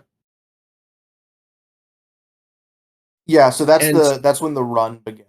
So the main force holds off, and then yeah, Duiker takes I think that everyone and was... make a beeline straight for Aaron. But I'm they're not gonna buy their sure way what the through thematic this. implications are of the whole, like, the Malazan Empire honors its deals, and this tribe is chill with that and is willing to make an agreement. And there's like, I don't know what the full thematic implications of that are, but it was an interesting situation to read them go through. I think my reading of that was less that it's about the Malazan Empire honoring its deals, and it's more about this tribe recognizing what the Chain of Dogs is. So there's almost like a cultural disconnect. Because if I'm remembering it correctly, and to be fair, like I could just be misremembering, it felt like Duiker was like, okay, we need to buy our way through, and then that tribe is like, we will let you I think there go what through because we like I think there we support your journey. And Duiker's like, there okay, was an they know that the element of Malazan they were Empire. It's like paying that's for not what's passage, really and the tribe was like, that's too much. So if you're gonna give us that money, then we're gonna also have to give you food and medicine in exchange for that. yeah. So there's a cultural disconnect that's happening in terms of the chain of dogs throughout this book is taking on a Yeah. larger meaning than just a bunch of people trying to survive. That's the one of the takeaways from that scene. And you see that with the Yeah. Kundral earlier when they turn coat. And then that's when the run starts. So Duiker is just pushing them as hard as they can to get to Aaron. And I like the whole sequence of it's Keneb who comes out and like tells Yeah. Duiker that they're not And allowed to leave the city by order of Hornquall. Hornquall. So he doesn't go in and he stays Fucking there until everyone else Hornquall. gets through. Yeah. And They get then up there. what a guy, am I right? Well, the thing is like you hear about all of these nobles buying their way into the military. And in the first book, you get one of those. Well, okay, Ganos didn't buy his way into the military, but he is bearing that And he wasn't that great. stigma. And then the book is like, yeah, Thanos is actually pretty nice. And then in this book, you see why the bridge burners stab Yeah, Captain so because of situations like this. Yeah, I think the interesting thing about, maybe this is almost on me and my assumptions, but I'm reading the whole Porm, like, there's a lot of talk about Pormqual. He's not coming here to help us with this or that. And I think the expectation that built in me personally was Pormqual selfish, Pormqual kind of like self-interested, greedy. And that's not true. These things kind of unite, but you get there and you see Pormqual, just how he's acting up atop the walls and like how he's giving us orders, and it's like, no, it's Pormqual is terrified, which drives no selfishness, and he still makes terrible selfish decisions, but it's also like, yeah, the reason he didn't send out the ships to help with this and the reason he's not sending out any troops to help with that, it's because he's just literally very scared of dying, and like also is not a good enough general to know what he can actually confidently have his force do, and so he's just like, no, my force needs to all stay here to protect me. And he's also listening to Malik I Rel, forget everything's set up with Malik Rel at the early parts of the book. I know he was there. I don't remember a thing. I don't know if any of it matters. Go back and read the chapter. It's not priest of Mail. That's all you need to know. That's like Kenneth, remember that and the fact that he was involved. Well, it's okay. There's another element of the rebellion is being manipulated by people from the Malazan Empire, and they're kind of taking over it. So that's Corbolo Dom and Malik Rel are part of that. They're taking advantage of the revolution. And there's there's a lot of brutal stuff. I think the moment, again, like I don't know if I'm getting things out of order, if I'm forgetting things, but a moment that really stood out to me was Duiker seeing a child on its own as they're all running there. And that's just so evocative to me, because it's like, did the parent just die? Did the parent abandon the kid? Did the parent accidentally get separated?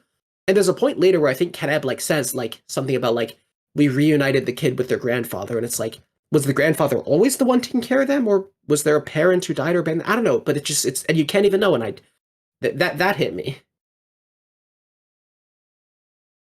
Yeah, it's just it's like he also like looks back and he sees the people who like died from exhaustion like right before they made it. There's just a lot of and then there's a lot of very like powerful descriptive stuff, and then they see Coltane come and they can't go help him, and they don't let they get him, they don't let the crows take him, and we have a guy shoot an arrow, and I don't know how much we all want to say about that, but that like I didn't cry, but like that was a very like, damn, this is a very weighty, that entire scene very weighty moment, very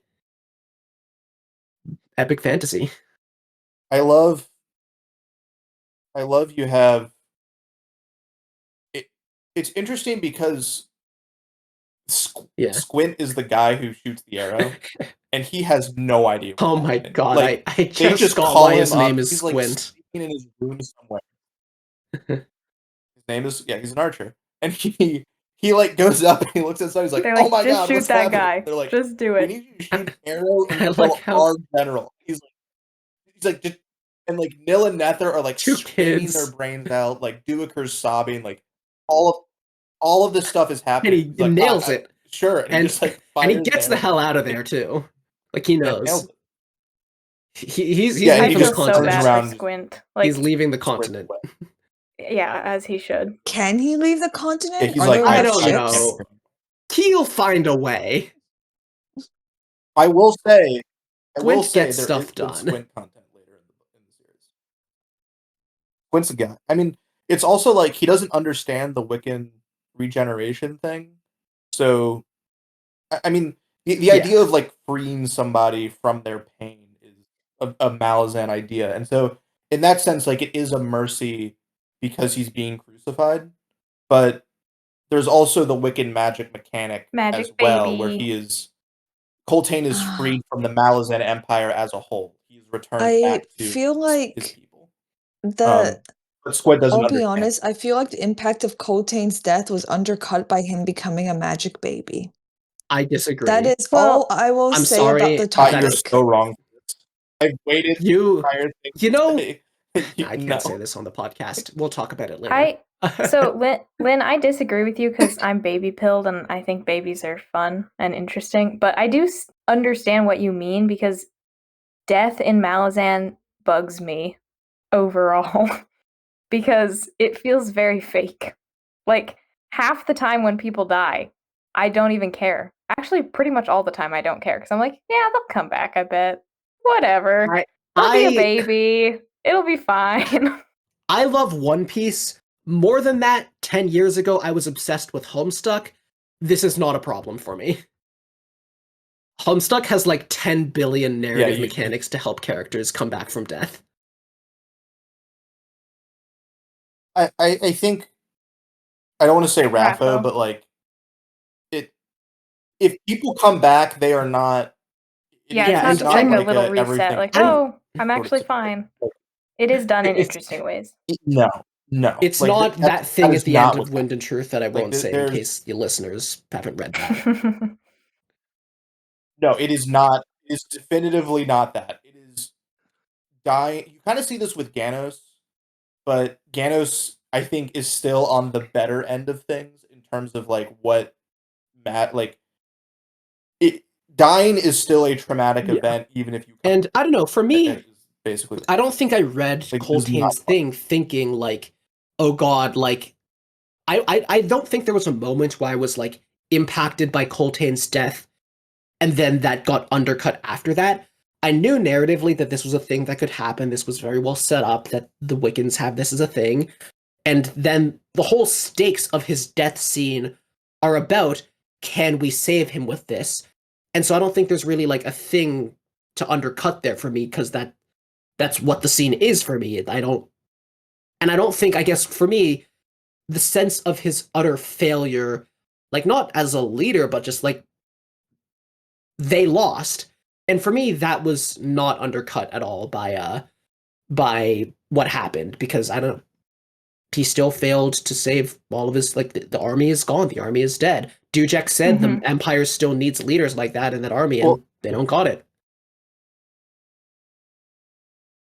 And also, I mean, Duiker has the out, so yeah, it's implied at the end of the book that something's going on with that. But you still watch 10,000 Malazan soldiers get crucified, and if you read that and you're like, and I'm not saying that Lynn thinks I that's fine. I'm just that just we're no. Like seriously, I think I'm okay. Yeah. Like if that just undercuts the moment for you, it undercuts the moment. I can totally see a right or wrong way preferring a version of the narrative where he dies there. Yeah, but I also think there's a metaphorical, and this is true in Malazan more broadly, and it will push in this direction more. The resurrection undoing thing in stories oftentimes exists in stories that have a fairly, I don't want to say objective, but like kind of how we in modern society view life and death, and kind of like when you leave, you're gone sort of thing. Malazan works in a space where that is not necessarily the same case. They like, generally know what Hood's gates are, you know? And like they know that's a literal thing. Yeah, like death is a defined thing, but each culture and each person has a different relationship with it, but I think like in the modern Western context, whether you're religious or not, everyone kind of views death fairly similarly in terms of like when you're dead, you're dead. Like you either go to heaven or not or whatever, but like that's a one-way exit. That is not universally true in terms of how societies view that. And so I think the Wiccans, clearly, because they have a regeneration mechanic, their perspective on death is not the same as it would be in Stormlight. So, fucking Pormqual, holy crap. So Duiker is just sitting around being traumatized, and then like the commander comes in shaking him, and it's like, Duiker, this is not good, and Duiker goes in, and Pormqual is like, yeah, so I listened to Nethpara, because you know Nethpara is a reliable ass guy to listen to. And yeah, so Coltane's a traitor, you're a traitor, I'm gonna execute you, we're gonna and like if you're telling me not to go out and attack, it's probably because you're working for the enemy, and I'm not going to listen to any of your warnings, and you're going to go out there leading and I'm going to go out there with you, and we're going to ambush their asses and totally not get ambushed. And Malik Rel is based.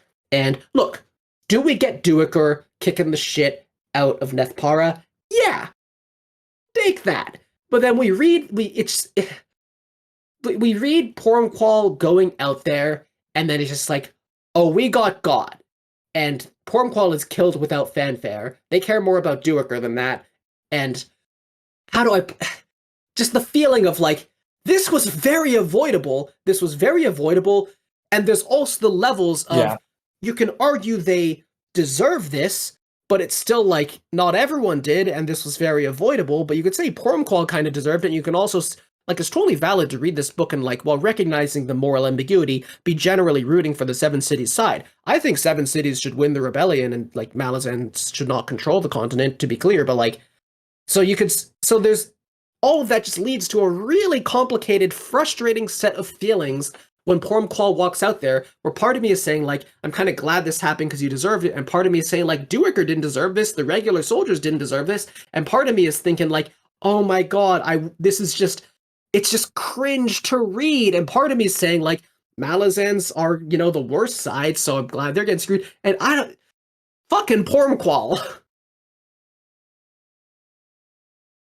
Well, also, like, they're writing out, and Duiker is literally yelling at him, like, turn back, this is a trap. You can, like, look at them, they're running, but they're not like, he's Pormqual doing just everything like, he can to avoid Duiker, this. you're good. Malik, like, you suck. Malik Rel, you're my guy. And then they walk out there, and Malik Rel's like, yeah, I'm the one who betrayed you. Obviously, I was going to betray you. I also like I like that Malik Rel acknowledges that Duiker is his real opponent. Yeah. Like, he just completely ignores Pormqual. He's like, man, Duiker, like, you did pretty good. Okay, so I'm gonna be real. There was a thing in this part where you're supposed to remember something, and I straight up do not remember. So Pormqual calls Malik Rel a Gistal, and Keneb remembers something about Gistal, and then he gets the people the guard to stay inside. I do not remember what Gistal is, and I don't remember when Keneb heard it. Okay, so Gistal means you are a priest of Male, who's the god of the seas. Love that and when guy. Kalam was with Keneb, so when he's with that group, Keneb's great, by the way, and Manala and that whole, and Grub and those idiots. Grub's not an idiot, by the way. I'm gonna say that because I don't want him coming for me. But Kalam mentions that there's a Gistal leading the rebellion, basically, and that so Keneb knows that there's a Gistal who's working against the Malazan Empire, and so when he sees the refugees come in and he hears that Malik Rel is a Gistal, that's when he has like trying to figure out where he knows that from, and then he realizes that means that Malik Rel is a traitor. Yeah, and so I got that. And tells, but like I just literally do not remember what a Gistal is. But Keneb was just like, this is the wrong vibe. I'm going with my gut here. That is. So I think there's a thematic thread there, which is that a lot of Malazan is the big things impacting small people. Like, you have empires and gods and all of that. And this is one of the first instances where it goes the other way. This sun guards the moon. Crocus throws a brick. My goat. Yeah, I mean, that was awesome. Yeah, I get what you're saying, that like because of this, anyway, the Malazan Empire has a foothold on Seven Cities for when Tavor's fleet arrives, and that's a big deal. Right. And that also is the whole complexity of the situation, because Kalam tells Keneb this situation, right? Well, he decides to save them, which he didn't have to do. That's like his act of mercy or compassion or whatever. And because of that, completely inadvertently, Aaron doesn't fall, which means that the Malazan war against the Seven Cities is in a much better position than it would have been otherwise. But Kalam doesn't actually like the Empire when he tells Keneb that. It's just a complete, like, chaos, like butterfly effect moment.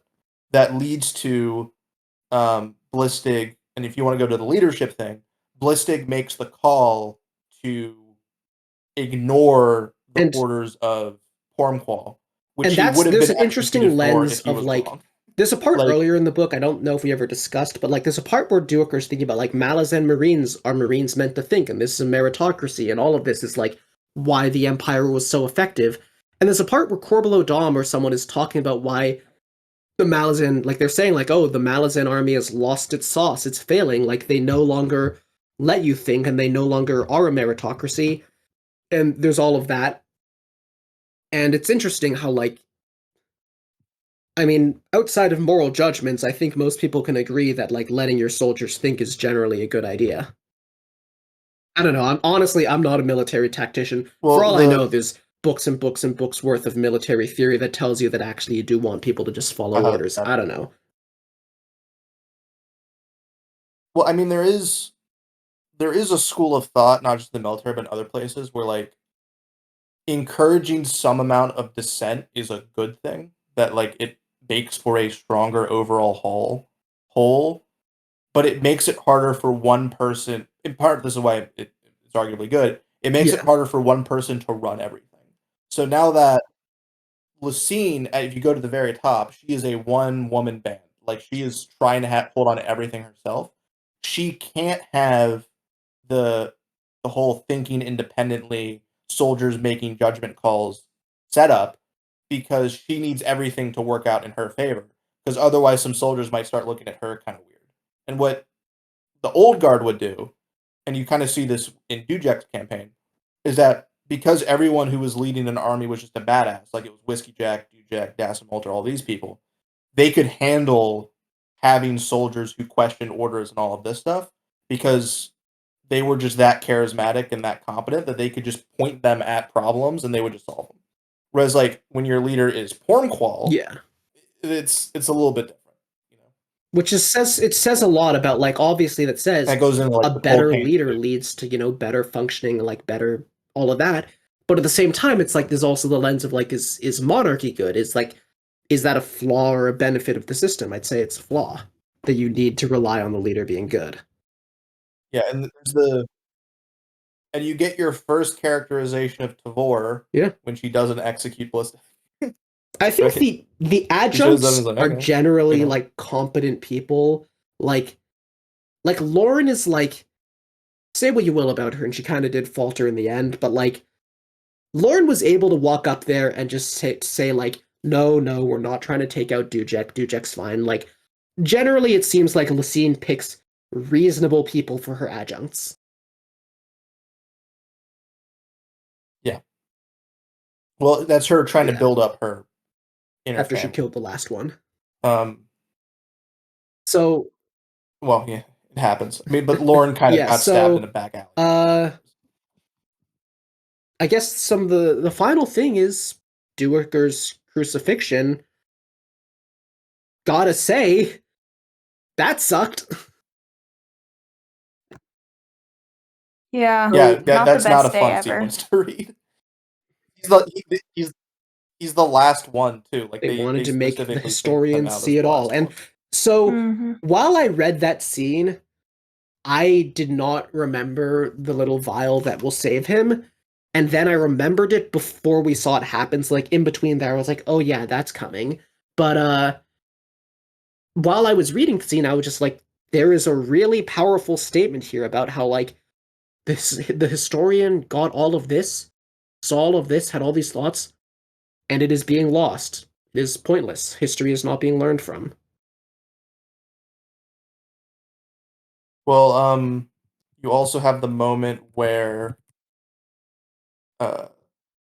when they find Duiker's body, Oh my they pull god. out the note That with the if name of the relative. I'm not going to say I was close to crying, I wasn't, but if there would be a moment that would make me cry in this book, it is them finding the note of the woman he loved there's name. It was Silas Yeah. Lorthal. Well, Yeah, it's that Lorthal. was I just something. well, I mean, the name is I know. Say Less. Because what do you do when I know, but it has confronted an with apostrophe tragedy? in there, so Make it it looks less. more like it's pronounced Silas. I Yeah, well, know, you, no, I you think can't he make made it it too obvious. obvious. I read that and I was like, really, dude? I mean, there's a lot of names. You got to cheat sometimes. But no, that's a great No, moment no, where it's is it Gessler no, who's no, like, it's no, it's no, yeah, I it's don't two know, this little like just gonna gnomes or puts it back something. in and oh yeah, it's sorry, it's the Baruch. Yeah, No, sorry. the Gessler was Gessler before comes that. later when Yes, it's the going. Gessler scene But was before yeah, that it's actually. Baruch's But yeah, two. and so I guess they say his soul is all in there in the vial, and they say, oh, we're gonna need his body too. He's gonna need that. So it seems like they're going for a resurrection, which I mean, that's interesting. I'm interested to see where that goes. Uh, so there's also the Gessler scene. So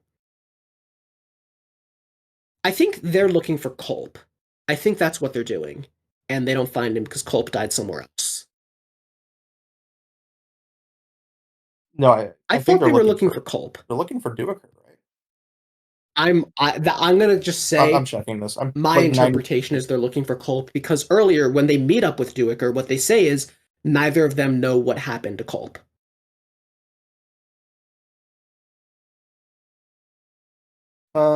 Maybe. I think it's Duiker, but Yeah, that's and not that's just sad. And they're that taking care of the interesting. dogs, and Mappo and Akarium see them, and Mappo decides to use his healing elixirs on the dogs, and that that hit me He got stabbed hard during as a moment of after all of this death and tragedy and all these horrible things, we have a very powerful moment of kindness. At least the dogs are okay. That's what matters. Yeah, I mean, a lot of them died, but at least two of them made it. Yeah. Well, the And ones that are on screen are and okay. that kid, his name was Truth, I think. He was just like when we saw him, he was such like an innocent kid, and it's so cute that he just like he really cares about these dogs and wants to save them. Mm-hmm. Yeah, he's the one I shipped with Fallison before that got exploded in the harbor. Yeah. No, truth is great. I mean, like, yeah, it's just one of those like thematic Yeah. endings where you're like, yep, that's Powerful what the end of stuff. this book needs to be. All right, Yeah. now to talk about the actual. It's reason time to why this talk about podcast Fellison, exists. Fallison. and I'm now done talking about Fellison. Sorry, but Fellison's a good character. I don't feel like anything happened in this part with her. Yeah, not very eventful. You know, Her Okay, story was just pretty kind of life as special. usual. Okay, a big thing She happened, just but became a goddess, after like it. after she became a goddess, I was kind of bored. And I'm gonna explain how I feel about Fellison's plot in this stretch. There is a whole lot of Fellison we cut to Fellison, she's having a conversation with Heberick. It's very deep, and then we don't actually get a thing that happens. And I feel like there's a stretch where that's just all that we're getting with Fellison. And at a certain point, I just wasn't clicking. Where like it's written like Malazan, where the conversations between Heberick and Fellison, half the points they're making are like vague implications of things that you could probably theoretically piece together, but they're not really outright saying. And it's at a point, it's not quite past a threshold where it's working for me. It's just at a point where I'm like, either your conversations and what they're saying about where Fellison is emotionally need to be clearer, or we need to see Fellison actually doing things. Because I feel like it's just a whole lot of conversations. Heberick is like giving his take, his very vague take on what Fellison has done. And for a lot of these sections, it's just not enough for me. I wasn't getting that much out of it. And I want to say this is something where think it's very possible my opinion will change. It will be very possible that I reflect on it for a while and then I do a reread at some point and I'm like, oh my god, these parts are actually amazing. Or I just, 5 books from now, I've gotten way more Fellison stuff and I think back on what Fellison did, like what was being talked about here, and I'm like, yeah, actually Heberick and Fellison really were saying the right things here. And it actually was really good. But right now, I like the idea of Fellison's plotline. I'm really interested in what happens next, but in this stretch, it just didn't hit me. I think there's an element of to not to bring up another book. Yeah, we don't read But other books. We all on read this Wind and podcast. Truth. No. And one of the things that we said about Wind and Truth was it's kind of hurt by the fact that Sanderson feels like everyone needs to have a climax at the same time at the end, and we wish that climaxes had happened earlier. And I think this is an example of Fellison's climax as a character Yes. at the end of book 3, and then her opening the book of Drift. Like, that is the thing that is like the oh shit moment. That's like her being done as a character for this book. And I definitely think that her, like, she doesn't have a ton to do in this section, Yeah. but I also don't think she has a ton of page time, to be honest. It feels like we had that climax, that's it. Now we're going to move on to other stuff. And obviously, like, her arc is not done. And so this is a downside of breaking it up by, like, book, because if we had done all of Deadhouse Gates in one, we would have talked about Fells. To be fair, like, I'm being unfair because I'm talking about the part I read. There were some things to do with the schedule of how I read this, but the first half of book 4, I'm not going to say that was bad. Like, you got there was a lot of interesting stuff with the Toblakai that I don't think was, like, the most important part of the book, but he tied into those history themes with how he's, like, struggles with his past. And this, like, there's stuff with Leoman, and there's just, like, very normal characters. Yeah. They're chilling. Another duo. Just, I like how they're like two dudes just chilling out in the And desert a dead with a body. book, and they're like, Well, they're just literally waiting for yeah. us. So if They're I like, was yeah, some dead girl's body. gonna stumble up to us eventually, and we gotta be ready. if I was really on like- if I was on a deserted Do they island, even have- I would want to be on there with stuck, and I would want the book we had to be like ooh, what book should we have with us? Just the Shalon parts of Words of Wisdom. Someone would get Okay. murdered.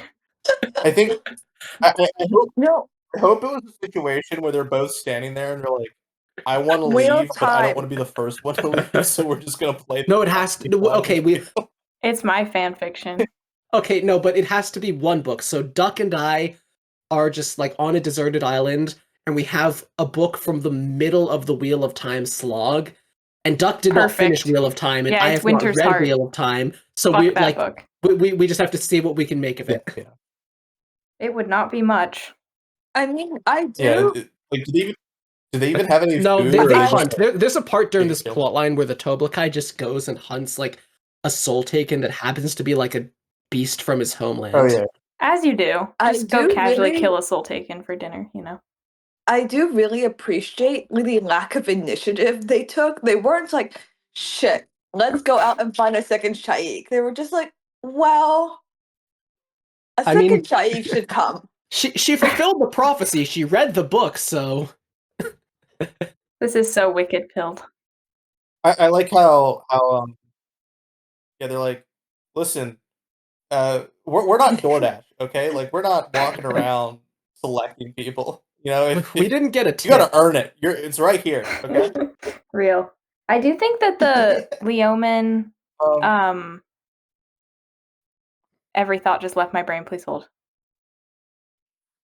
I do think the shut up. This is also literally the worst time I know. to have this call. Yeah, I know. we really made you sit through like 2 hours of discussions of Multiple parts you don't care about, just like draining your brain away before you get to talk about Fellison. Yeah, and the part of Bone Hunters I'm at, I'm having some Fellison feelings that I cannot share.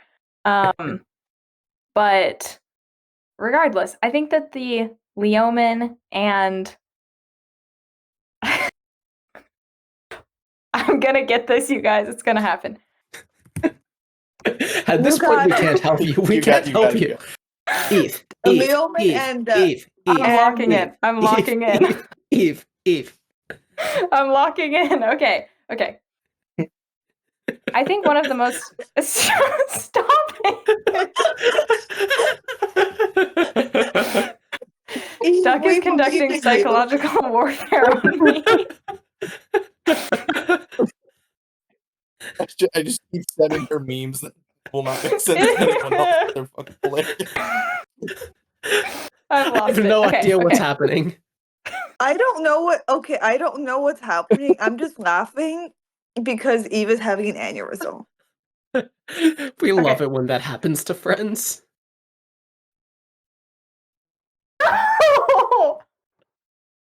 I'm putting my phone away. This is Duck so is canceled. this is going to be incoherent to the people listening. Stop sending her It's memes stuff. incoherent to me. Yeah. Okay. I think we all became collectively insane. We can't stop laughing. Okay, No, stop I have it. one more. I don't like to be clear, like I'm finished Deadhouse Gates, Lynn is on like House of Chains, so we're not seeing whatever these Bone Hunters memes are. They're terrible. Okay. I'm locking in. I'm not opening Duck's messages anymore.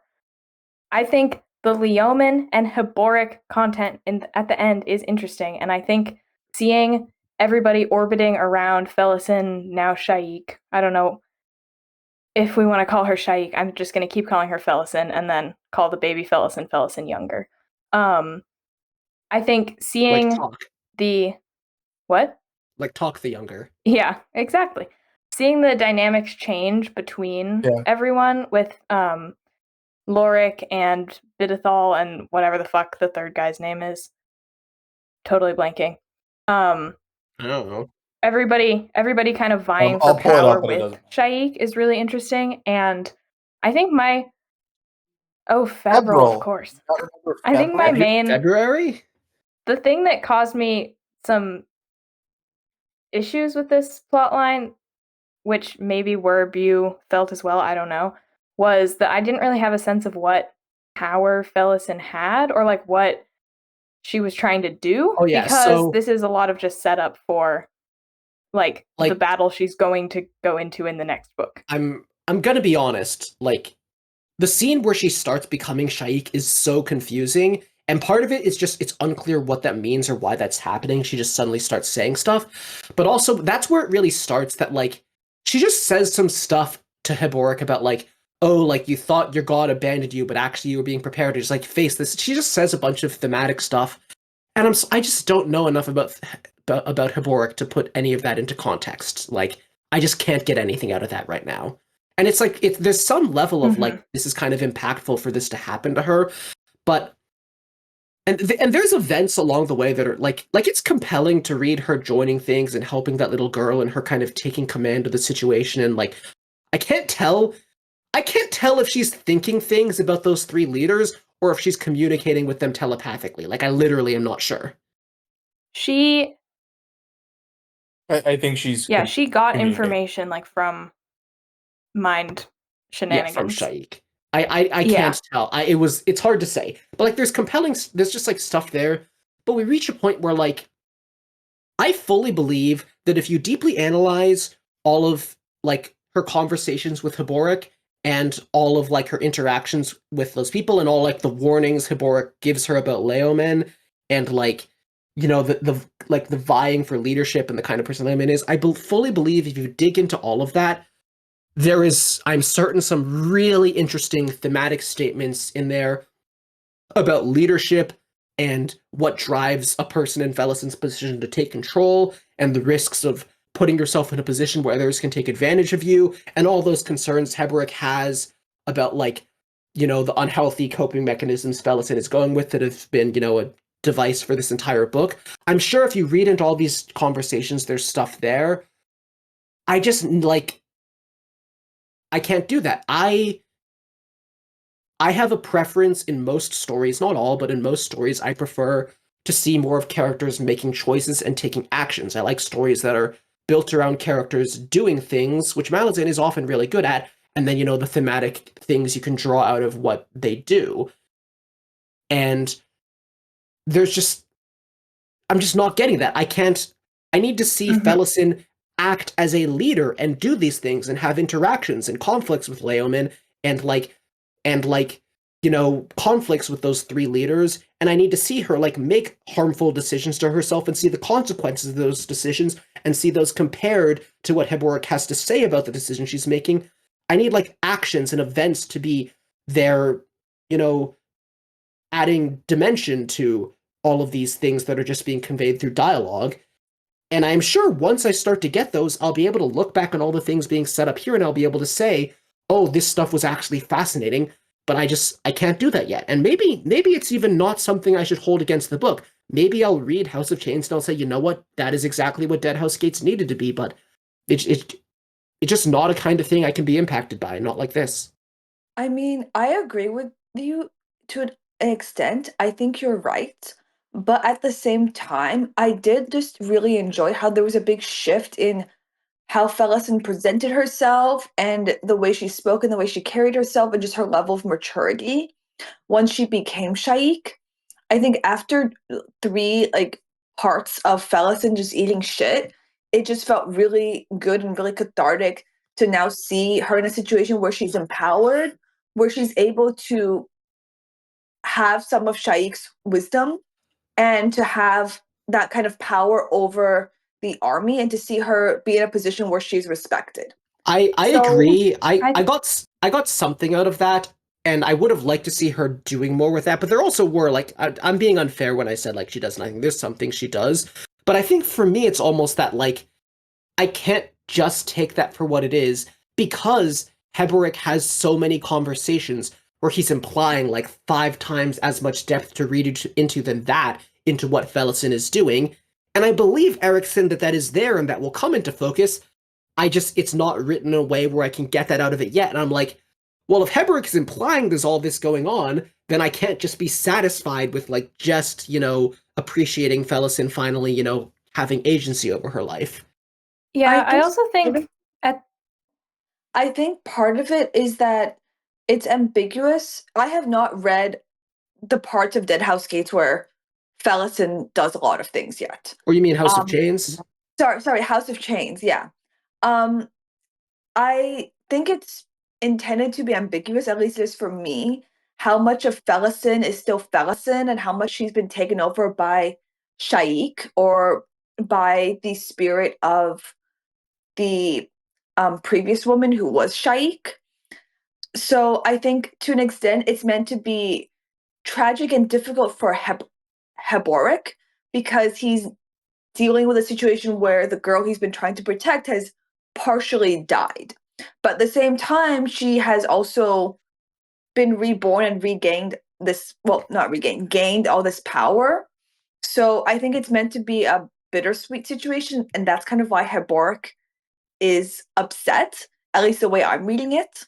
But from like as a reader and someone who wanted to see Felicien do something, it was just really satisfying, even if it wasn't 100% Felicien.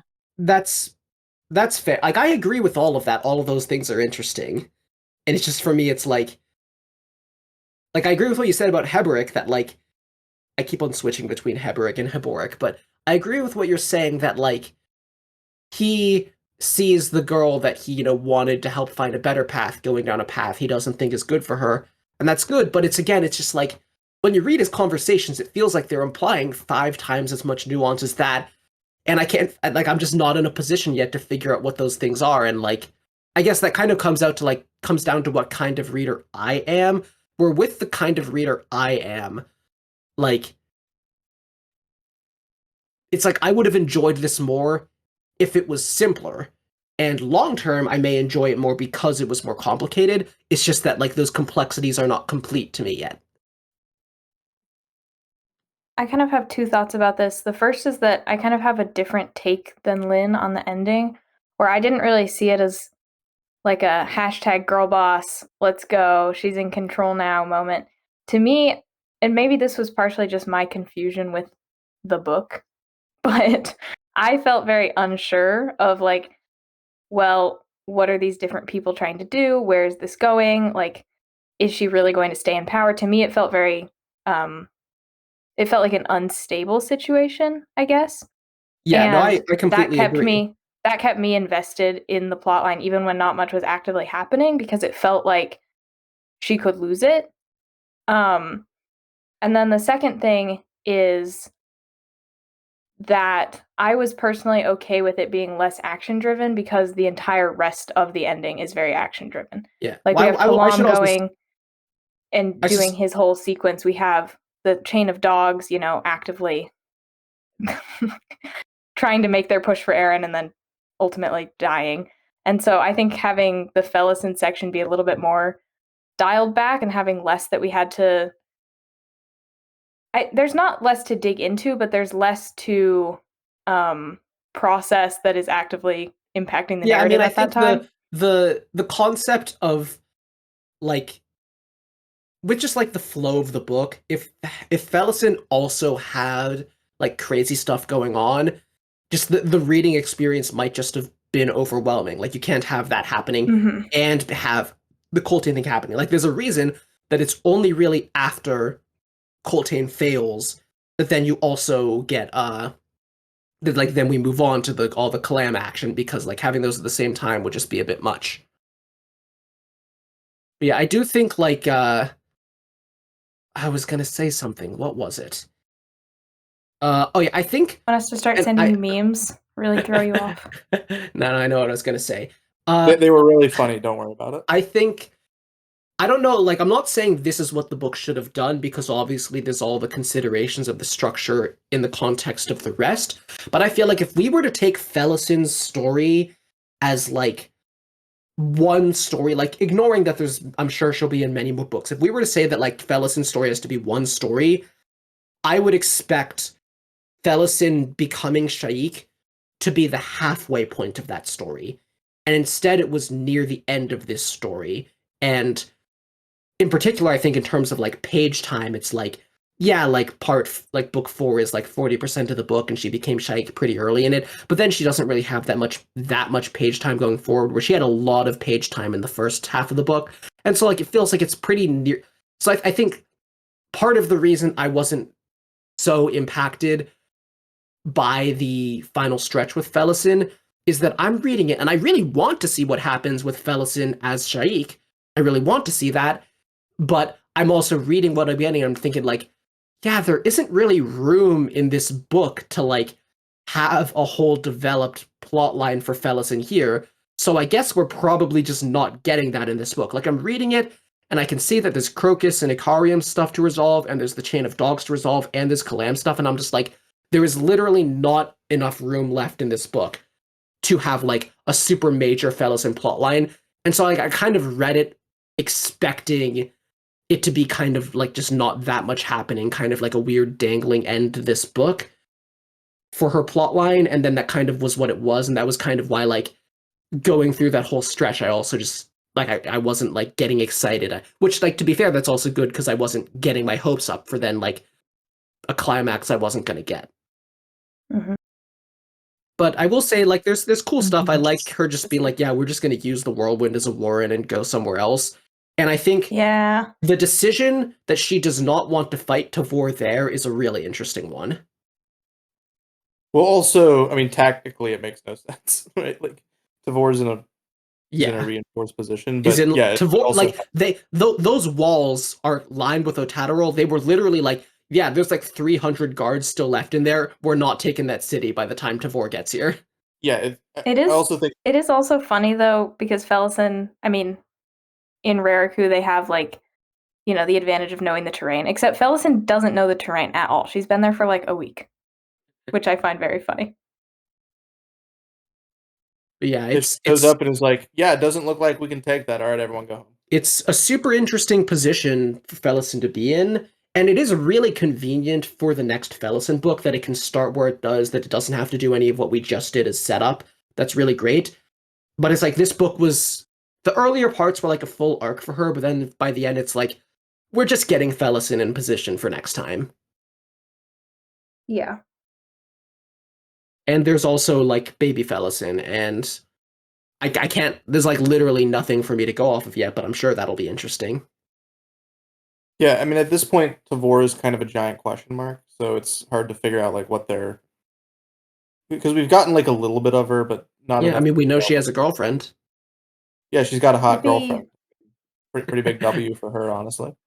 I mean, it is, I think, good world building that she just kind of is gay and no one really cares, which is refreshing. Eve But cares. Yeah, well, hey. and I mean, Eve cares arguably too much, Just saying. I But- care positively. But for Erickson was really like, okay, Paran, he's kind of lame. Eve, the other two Paran women to are going to be demolish your you. perfect characters. I'm like, okay. Oh, right. Wait. Oh, so I just remembered a when detail. Gano starts taking estrogen, you're gonna regret that. Okay, so two things I want to say. I just remembered a detail that also I found fascinating where I think it's implied that like Felisin started fighting with Tavor because she thought Tavor had their parents killed. And then it's implied that might have been the thing that led to Felisin getting sent away. Like, because she said something about like a spat that then turned into too much. And that's really interesting. Mhm. But the other thing is, so obviously there is like so much narrative buildup. I don't know if Eve has even gotten to it yet. I don't know what book it might happen and if it ever does, but there's so much narrative attraction of you want to see Felisin and Tavor have their confrontation. You yearn to see that happen.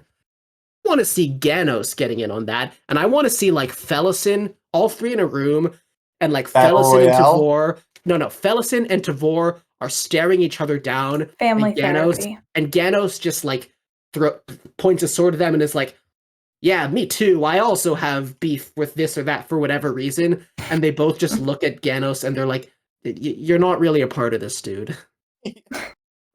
Like, did she send you to a slave camp? I don't think so. Like you Ganos have is like, I literally died. What? you already resolved your beef with I an was adjunct. dead. Okay, you're not. This is not really your business. I That would got be stabbed iconic. by a teenager in a back alley, guys. I earned this. No, I think Malazan. Okay, so I think one of the reasons why people really struggle with Malazan is that Erickson doesn't promise things in the way that some narratives do. I think most narratives do, where it's like we open on like a kid who's like, "I'm gonna be the pirate king," and it's like, okay, well, I want to see that kid. That become a motherfucker is becoming the pirate king. I know that at some I have point that 110% belief in that. right, exact, or something like I want to get revenge, or I want to become king of games, or whatever the thing is. Like, there's some early It's on. not really. I don't think that's really how Yugi works. Well, I mean, whatever. But I think the point being that almost every story just promises you that certain events are going. I mean, this is the entire romance genre, right? Like, if you read a romance, you know that they're going to get together. So, like, you have something to look forward to. And I think this is really the first time where Erickson does that in Malazan, where he sets up something where it's like, it is clear that there has to be a resolution to this, right? Between Bellicin and Devor and Ganos and all of them. There has to be something. There has to be a scene or a sequence or a plot line that addresses this. I don't think Ganos actually has to be a part of that. But whatever. But he's also the reason his. Okay, yeah. You know what? I guess.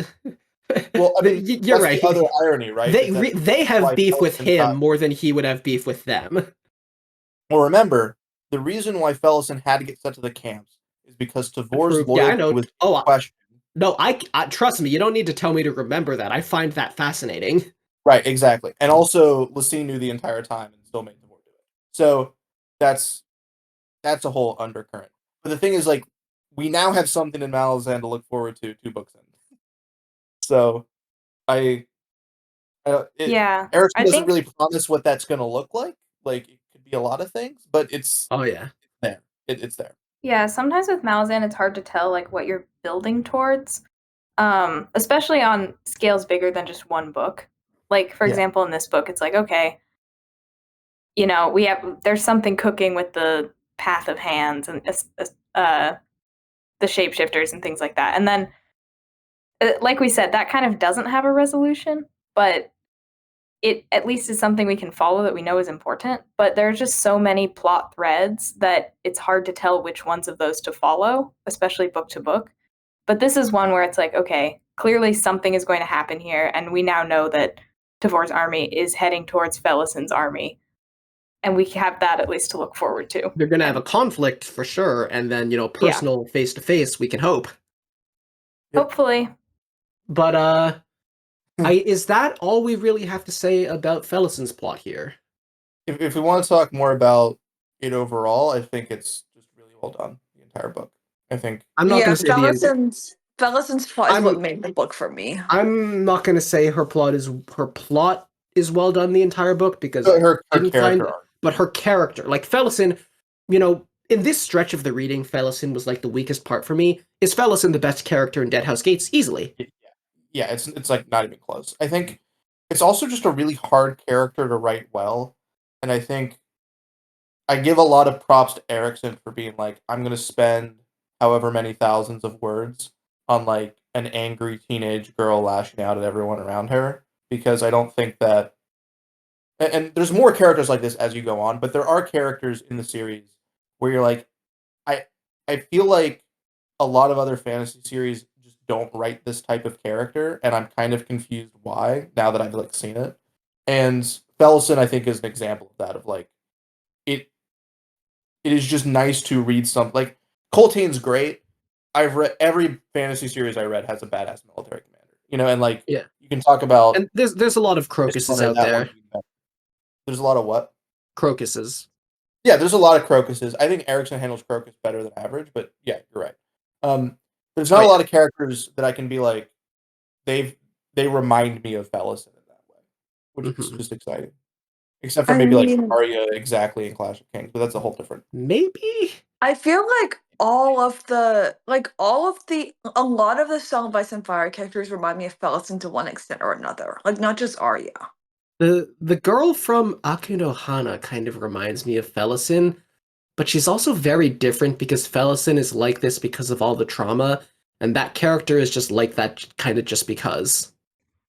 Like I feel like if you put Sansa, Dany, and Arya in a blender and then you made them like worse, that would be kind of like Felison. Like worse as in like more dysfunctional, not a worse character. You're not even that wrong, honestly. Good job. Thank you. Um, Also, Eve, you should read Song of Ice and Fire. You would love it. Except for the part That's where why- let That's her why I can't read finish. Song of Ice and Let Fire. her finish the things she's on. Yeah, I need to Listen. finish something. Bone Hunters needs to finish grinding her brain into dust, and then we can talk about other series. Okay, so are we on Kalam's plot? There's not any others, right? There's just Kalam's left. Yeah, it's So, wait, hold on. We have to talk about. Oh, okay, this will be part of Club's plot. So, were you going to say talk about Apt? Yeah, that's. But I want to make sure that's we talk part about of it. But Kalam's plot is weird to me in that it's a very plot-driven plot. He's kind of like Fiddler in that I don't think he's the most fascinating character. I mean, he has more going on than Fiddler, but it's just like there's just kind of a lot of obstacles he keeps on having to deal with. It's just like there's just a really long section where there's just a whack stuff going on a boat, and he just has to deal with that. And I'm not sure how much that part is really saying thematically. It's really just like he's just going through that it's just a very plot-driven thing. It's a D&D rogue. That's all that matters. He just like they Erickson was like, Kalam has to get from here to here. I am going to put a bunch of obstacles in his way, and he's going to go through them. And there is an argument to be made about a sort of thematic journey, but I am not the one to make that argument. I would need to like reread after a few more books and just like have more context, because I don't want to go through an argument we had in a prior discussion over this, but like I don't think the exploration of Kalam's I don't think the exploration of him having connections to Seven Cities, his home, and like the connections to the culture and the temptations to help them, I'm not really that satisfied with how that was delved into. But that said, like we have him sort of starting out. We have him with the Bridge Burners, with Fiddler, then we see him going through kind of his past with Seven Cities, and then we kind of see him as a soldier trying to protect people, like with just the people like Manala and that gang, Keneb, and then we see him kind of having to be like an assassin, being like he was in the Claw, and that's kind of what both his boat arc is, and then like his final challenge at the end. And we sort of like are taken through that course of his life before we then see his ultimate decision. But I don't know how interesting that is to me. Maybe if you read into it deeper, there's more stuff being said there. But I'm not the one to say it. But I mean, I had fun with this plot. Some parts were better than others. The boat arc is weird, but I mean, I feel like with um Kalam, I think the conclusion was a bit weak. But I do think that like while he was in Seven Cities, the like exploration of what this all means to him was very like it felt very genuine to me. It I just felt disagree. like But we're not yeah, relitigating that. yeah. But like, I don't know. Like, I'm kind of trying to wonder like what is there to even say about the boat stuff because we spent so much time on it. I mean, I was following it. I was like engaged in like what's the mystery going on here? What's the puzzle? Who's causing these problems? Is can he trust the guy who turns out to be Pearl? I probably should have seen it coming that he was Pearl because Pearl kind of did disappear from the plot and then this guy appeared. Like at any rate, there's like I was engaged reading it. I was in the zone. And after that plot, I'm just like, I have no idea what the takeaway is. Yeah, I feel like if the Kalam stuff with the extended action sequence probably could have been cut a little bit. It felt like a blow by blow adaptation of someone's D&D campaign. I like action. I enjoyed him beating up all the claw. It is a little like I guess Kalam was just like the best assassin ever all along. Like I didn't Yeah, know that's that. I guess established in book one, but yeah, he is. Yeah, he is. I don't remember details about Bridgeburner members from book one. He is the only. He was invited to the Claw despite not being raised as the Claw. That's how good he is. So I see. Well, cool. he's really He he kills a kills bunch of people. them, Yeah, that's all you and then Topper is like, you know what? That's okay. We needed a purge of our lamer members, but he makes it to this like we're kind of skipping over. So like Minala was cool. I like that she followed him. Like it's not really a developed romance, but sure a power couple. That he makes it like Salkalon betrays him. I don't know this and that. There was like the weird boat captain. This I don't know what to say about all that. Look, he makes it to Lacine, and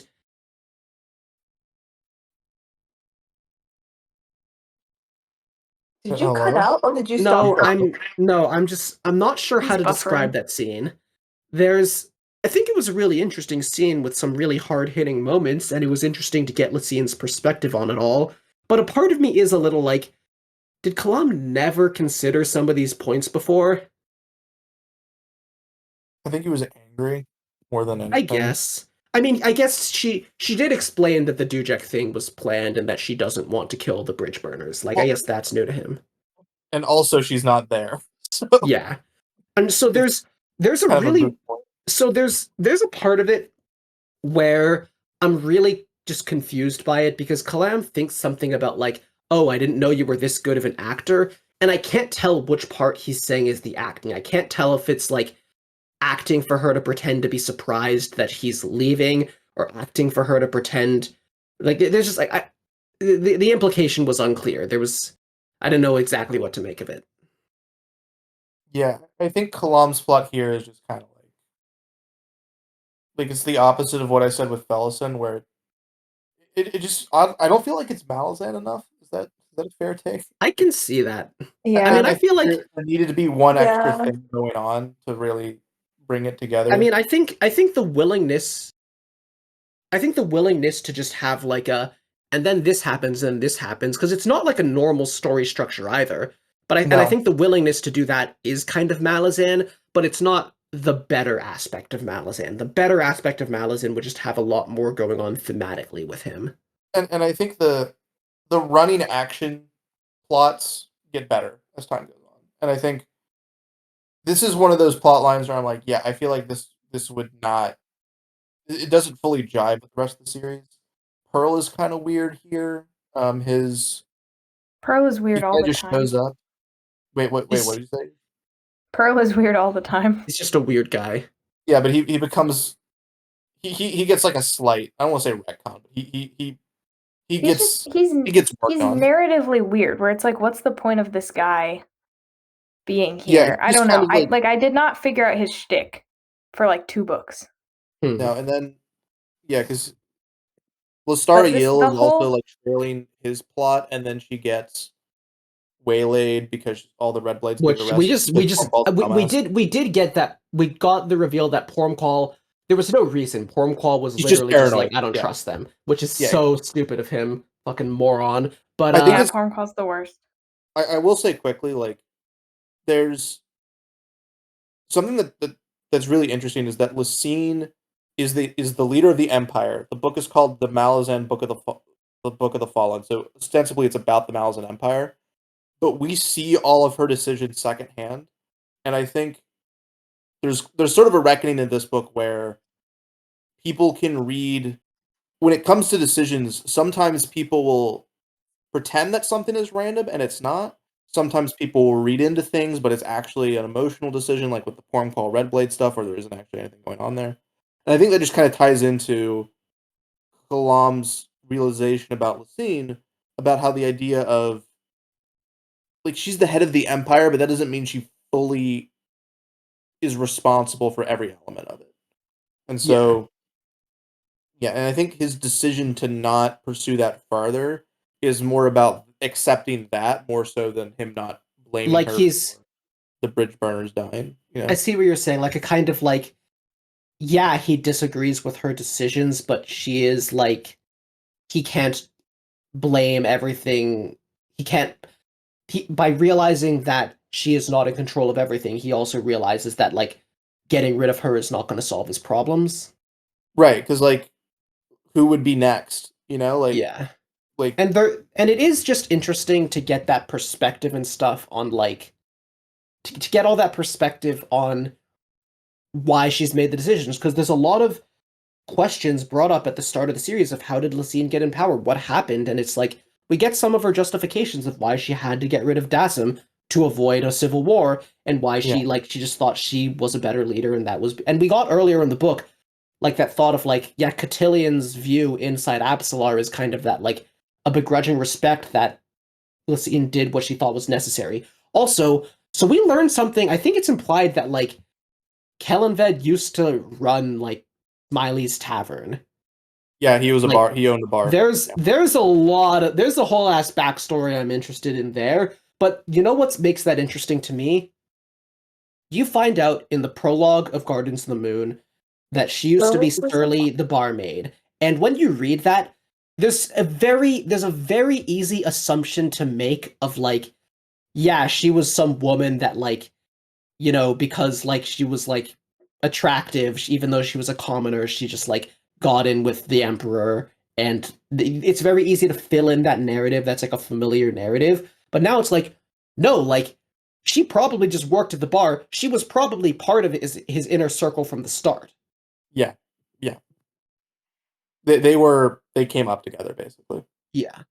I also Well, feel like, also, never like mind. sorry, just going back to the Kalam thing, I do feel like it's kind of disappointing to me that Kalam never has to make an actual decision about the Empire versus the Seven Cities, because he kind of has a thing where he's like, okay, I'm with the Empire, but he never has a moment where he has to actually like join the There's fight there's no against the Seven temptation. Cities. Yeah. Yeah. Yeah. It doesn't. That's kind of what I'm saying, where it's like, I don't think that is fully explored with him. Like, it's like, yeah, that's technically true about his character, that there, like, is in theory those split loyalties both pulling at him. But then, like, in terms of what happens, I'm like, for the most part, he just is like, yeah, I'm pro Empire this whole time. And I don't know. I don't know. I Like, do feel like Yeah, a that lot ending more felt kind of could be half-baked. explored. like, Yeah. Yeah, the ending would- felt kind of half-baked for me because we don't really see the build up to it either. And so like both parts of it just kind of fall flat. like, I'm impacted by the scene just because talking to Lysine is just like a, oh wow, this is really happening, and getting her perspective on stuff is really interesting.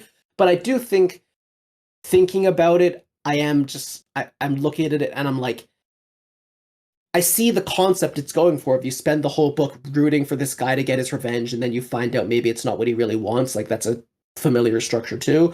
But I look at like how much the arc built, like how much it actually built up to that decision, and then like how much depth went into why he decides not to. Which and Duck makes a good argument as to what's going on there, but I still just feel like it doesn't feel like the scene itself, just for getting the perspective on the scene, is really good, but in terms of like Kalam's arc, I'm like, this could have been more full.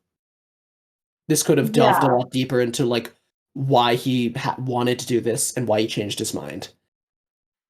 Yeah, I feel like Kalam, it kind of just feels like, I mean, he got a better end of the stick than Fiddler. I feel like Fiddler's characterization really got the short end of the stick because they were just like, okay, And yeah, I'm gonna re-enlist. at least at the end, Kalam is like, I'm done with all this. Like, Yeah. it's not like I guess that's kind of a good point in favor of why, like, it's not like he's like, I am pro-Empire, and I've just decided Lysine actually is good for the Empire. It's more just like he's done with this all. It's more of a shrug than anything. Yeah, but like Fiddler just, I don't know. Fiddler's like, sign me up, boys. I'm going back. Yeah, it's like Call and of Duty. then so let's talk about Apt.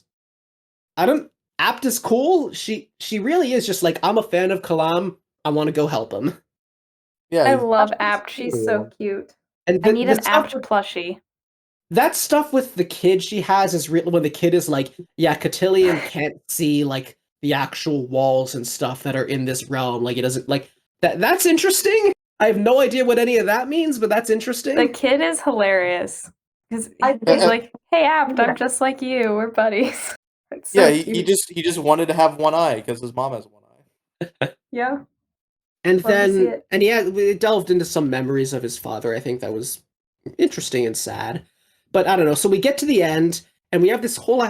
So Amanas is this whole like, I'm giving you guys boons, and I was reading that and I was like, wait, what the hell did they actually do for him that makes him happy with them? I guess Apsalar helped him lead all the shapeshifters there, but that's like, I'm still like, why is he giving everyone boons? Like, Kalam didn't kill Lysine. Why is Amanas so happy with this? And then it's like, oh no, he's literally just doing this because Apt wants him to.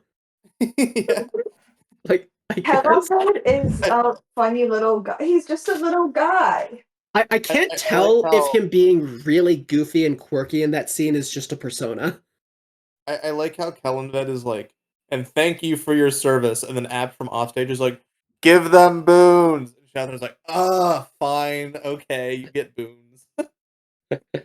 And for my boon, I want to duel Lysine. Yeah, exactly. Where's Kaladin? So then this might be the last thing I can think of to say in the book. Maybe there's more we have to address that I forgot. But then Kellenved says like, oh, Kalam and Manala, you're such a cute couple. You're gonna have kids. Here's all the 1,300 kids. 1,000 yours of them. now. I have no idea where that is going. That shit was crazy. Like, that was really funny. What is like, Erickson cooking there? I don't know. Here's your just started dating gift: 1,000 orphans. I think it was 1,300. It was 1,300. Yeah. Whack. Like that's like this isn't a moment where I'm like, wow, that says something really thematically interesting. This is not like a Mappo saved the dogs moment where I'm like, this really bookends the book. It's just random. It's just literally like LOL random, monkey tacos, banana beans, like, and aren't I so random? I guess we're giving those two a bunch of babies now. No, I do what think... else is he supposed to do with the babies? He doesn't want to take care of the babies. There is something serious underlying all of this. I'm sure. Which is the way that Kellenved makes decisions. Which is that... Because... Is it like he's unstable and that's why Lysine thought he needed to be replaced?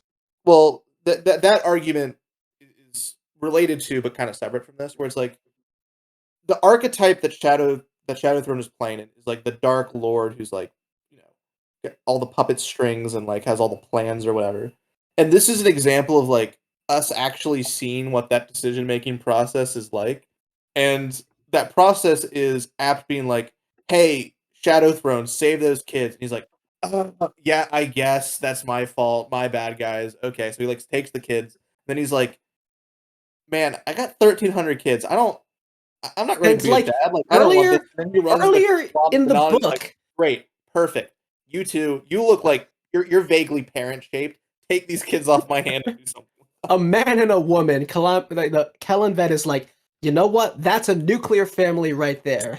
That's a good Christian household if I've ever seen it, y'all. Let's give him Here's 1,300. But he's earlier like, in the like when Apt convinced him, he was just like, maybe I could use these children. Having these loyal servants might be useful. And I guess in between, he just got bored of them. yeah. Well, It's like he when we got a said new. about the boat. This It's is like actually a lot of work. it's like a rich sociopath who's like, you know what? I want a dog. And then a week into having a dog, they're like, I'm bored of this. Hey, Yeah, the like first time the dog my pisses on hey, the like carpet, my it's like, secretary. Here, this is your dog now. yeah, it's like the first time one of the kids like pees on the carpet, he's like, "All right, well, I'm done with this. Like this experiment's over. I'm He bored now." impulse adopted 1,000 children, and now he has to like rehome them. Yeah, and well, I mean, he did. He was like, "All right, you are now you're Kalam and Manala. Whatever. Who cares? For your boon is me not having to deal with these kids anymore." Fiddler re-enlisting was kind of insane. That guy's I kind of cracked. I don't know what about the that. And then Absalar and Crocus and Relic are going to retirement, which is fun. yeah, and And I we'll know never there's see gonna them again. be. I know there'll be more story with them, and I love them. And I'm interested in like what plot force will kind of drive them to still do things in spite of their retirement. No, they're just But done now. It's so over. is that all we have to say about this book? Well, Starry Yill is in this book, but like not really. She kind of just leaves at some point. She's cool No, though. Yeah, I like her a lot. she's I'm pretty mentioned. sure she was not in this book as in book 4. Yeah, yeah. The last thing is she gets imprisoned. Uh, but yeah, 8 out of 10. Gardens of the Moon was better. Damn, you're just like a Gardens of the Moon defender, honestly. Yeah, Apologist, I would say. yeah.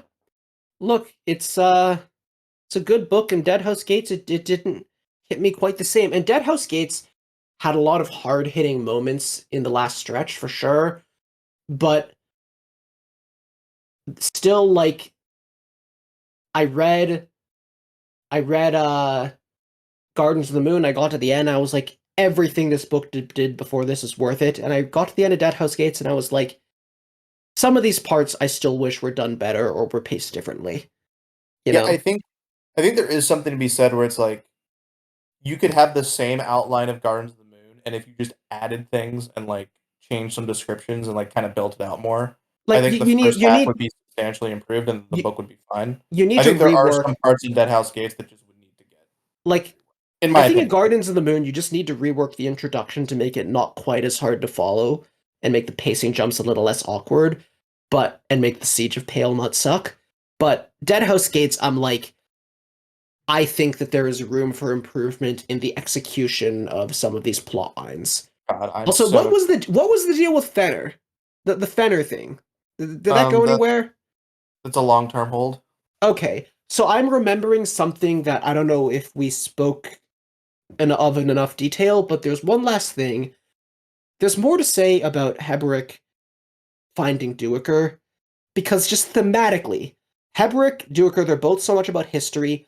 Heberick literally gets the power to like feel the history and things he touches, and then something prevents him from feeling the history in the guy who's the other historian that was trying to save him and is the one who like would tell him the story that Heberick wants to know here.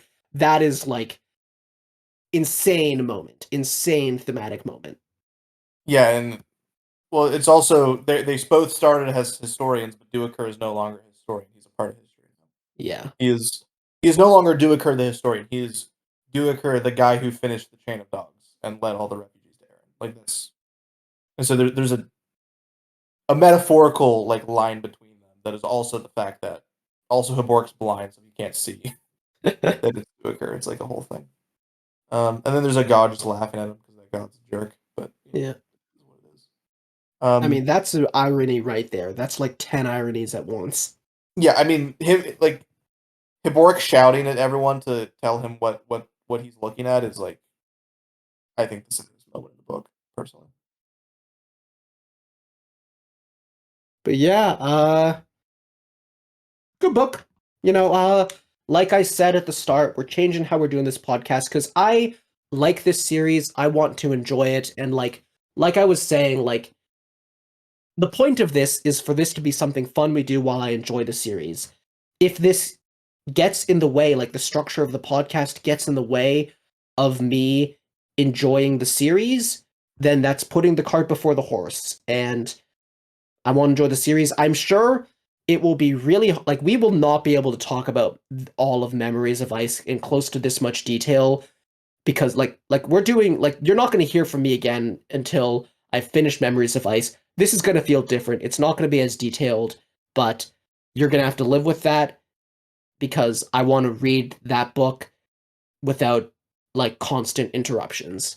So that's how it's going to look. Maybe I'm not making any promises, but maybe if I just want to update people on how my read is going, maybe if I'm like halfway through the book and I just want to express some thoughts about it, maybe I'll record a solo video to put up in this channel before the full thing, but no promises because I might just not feel like doing that.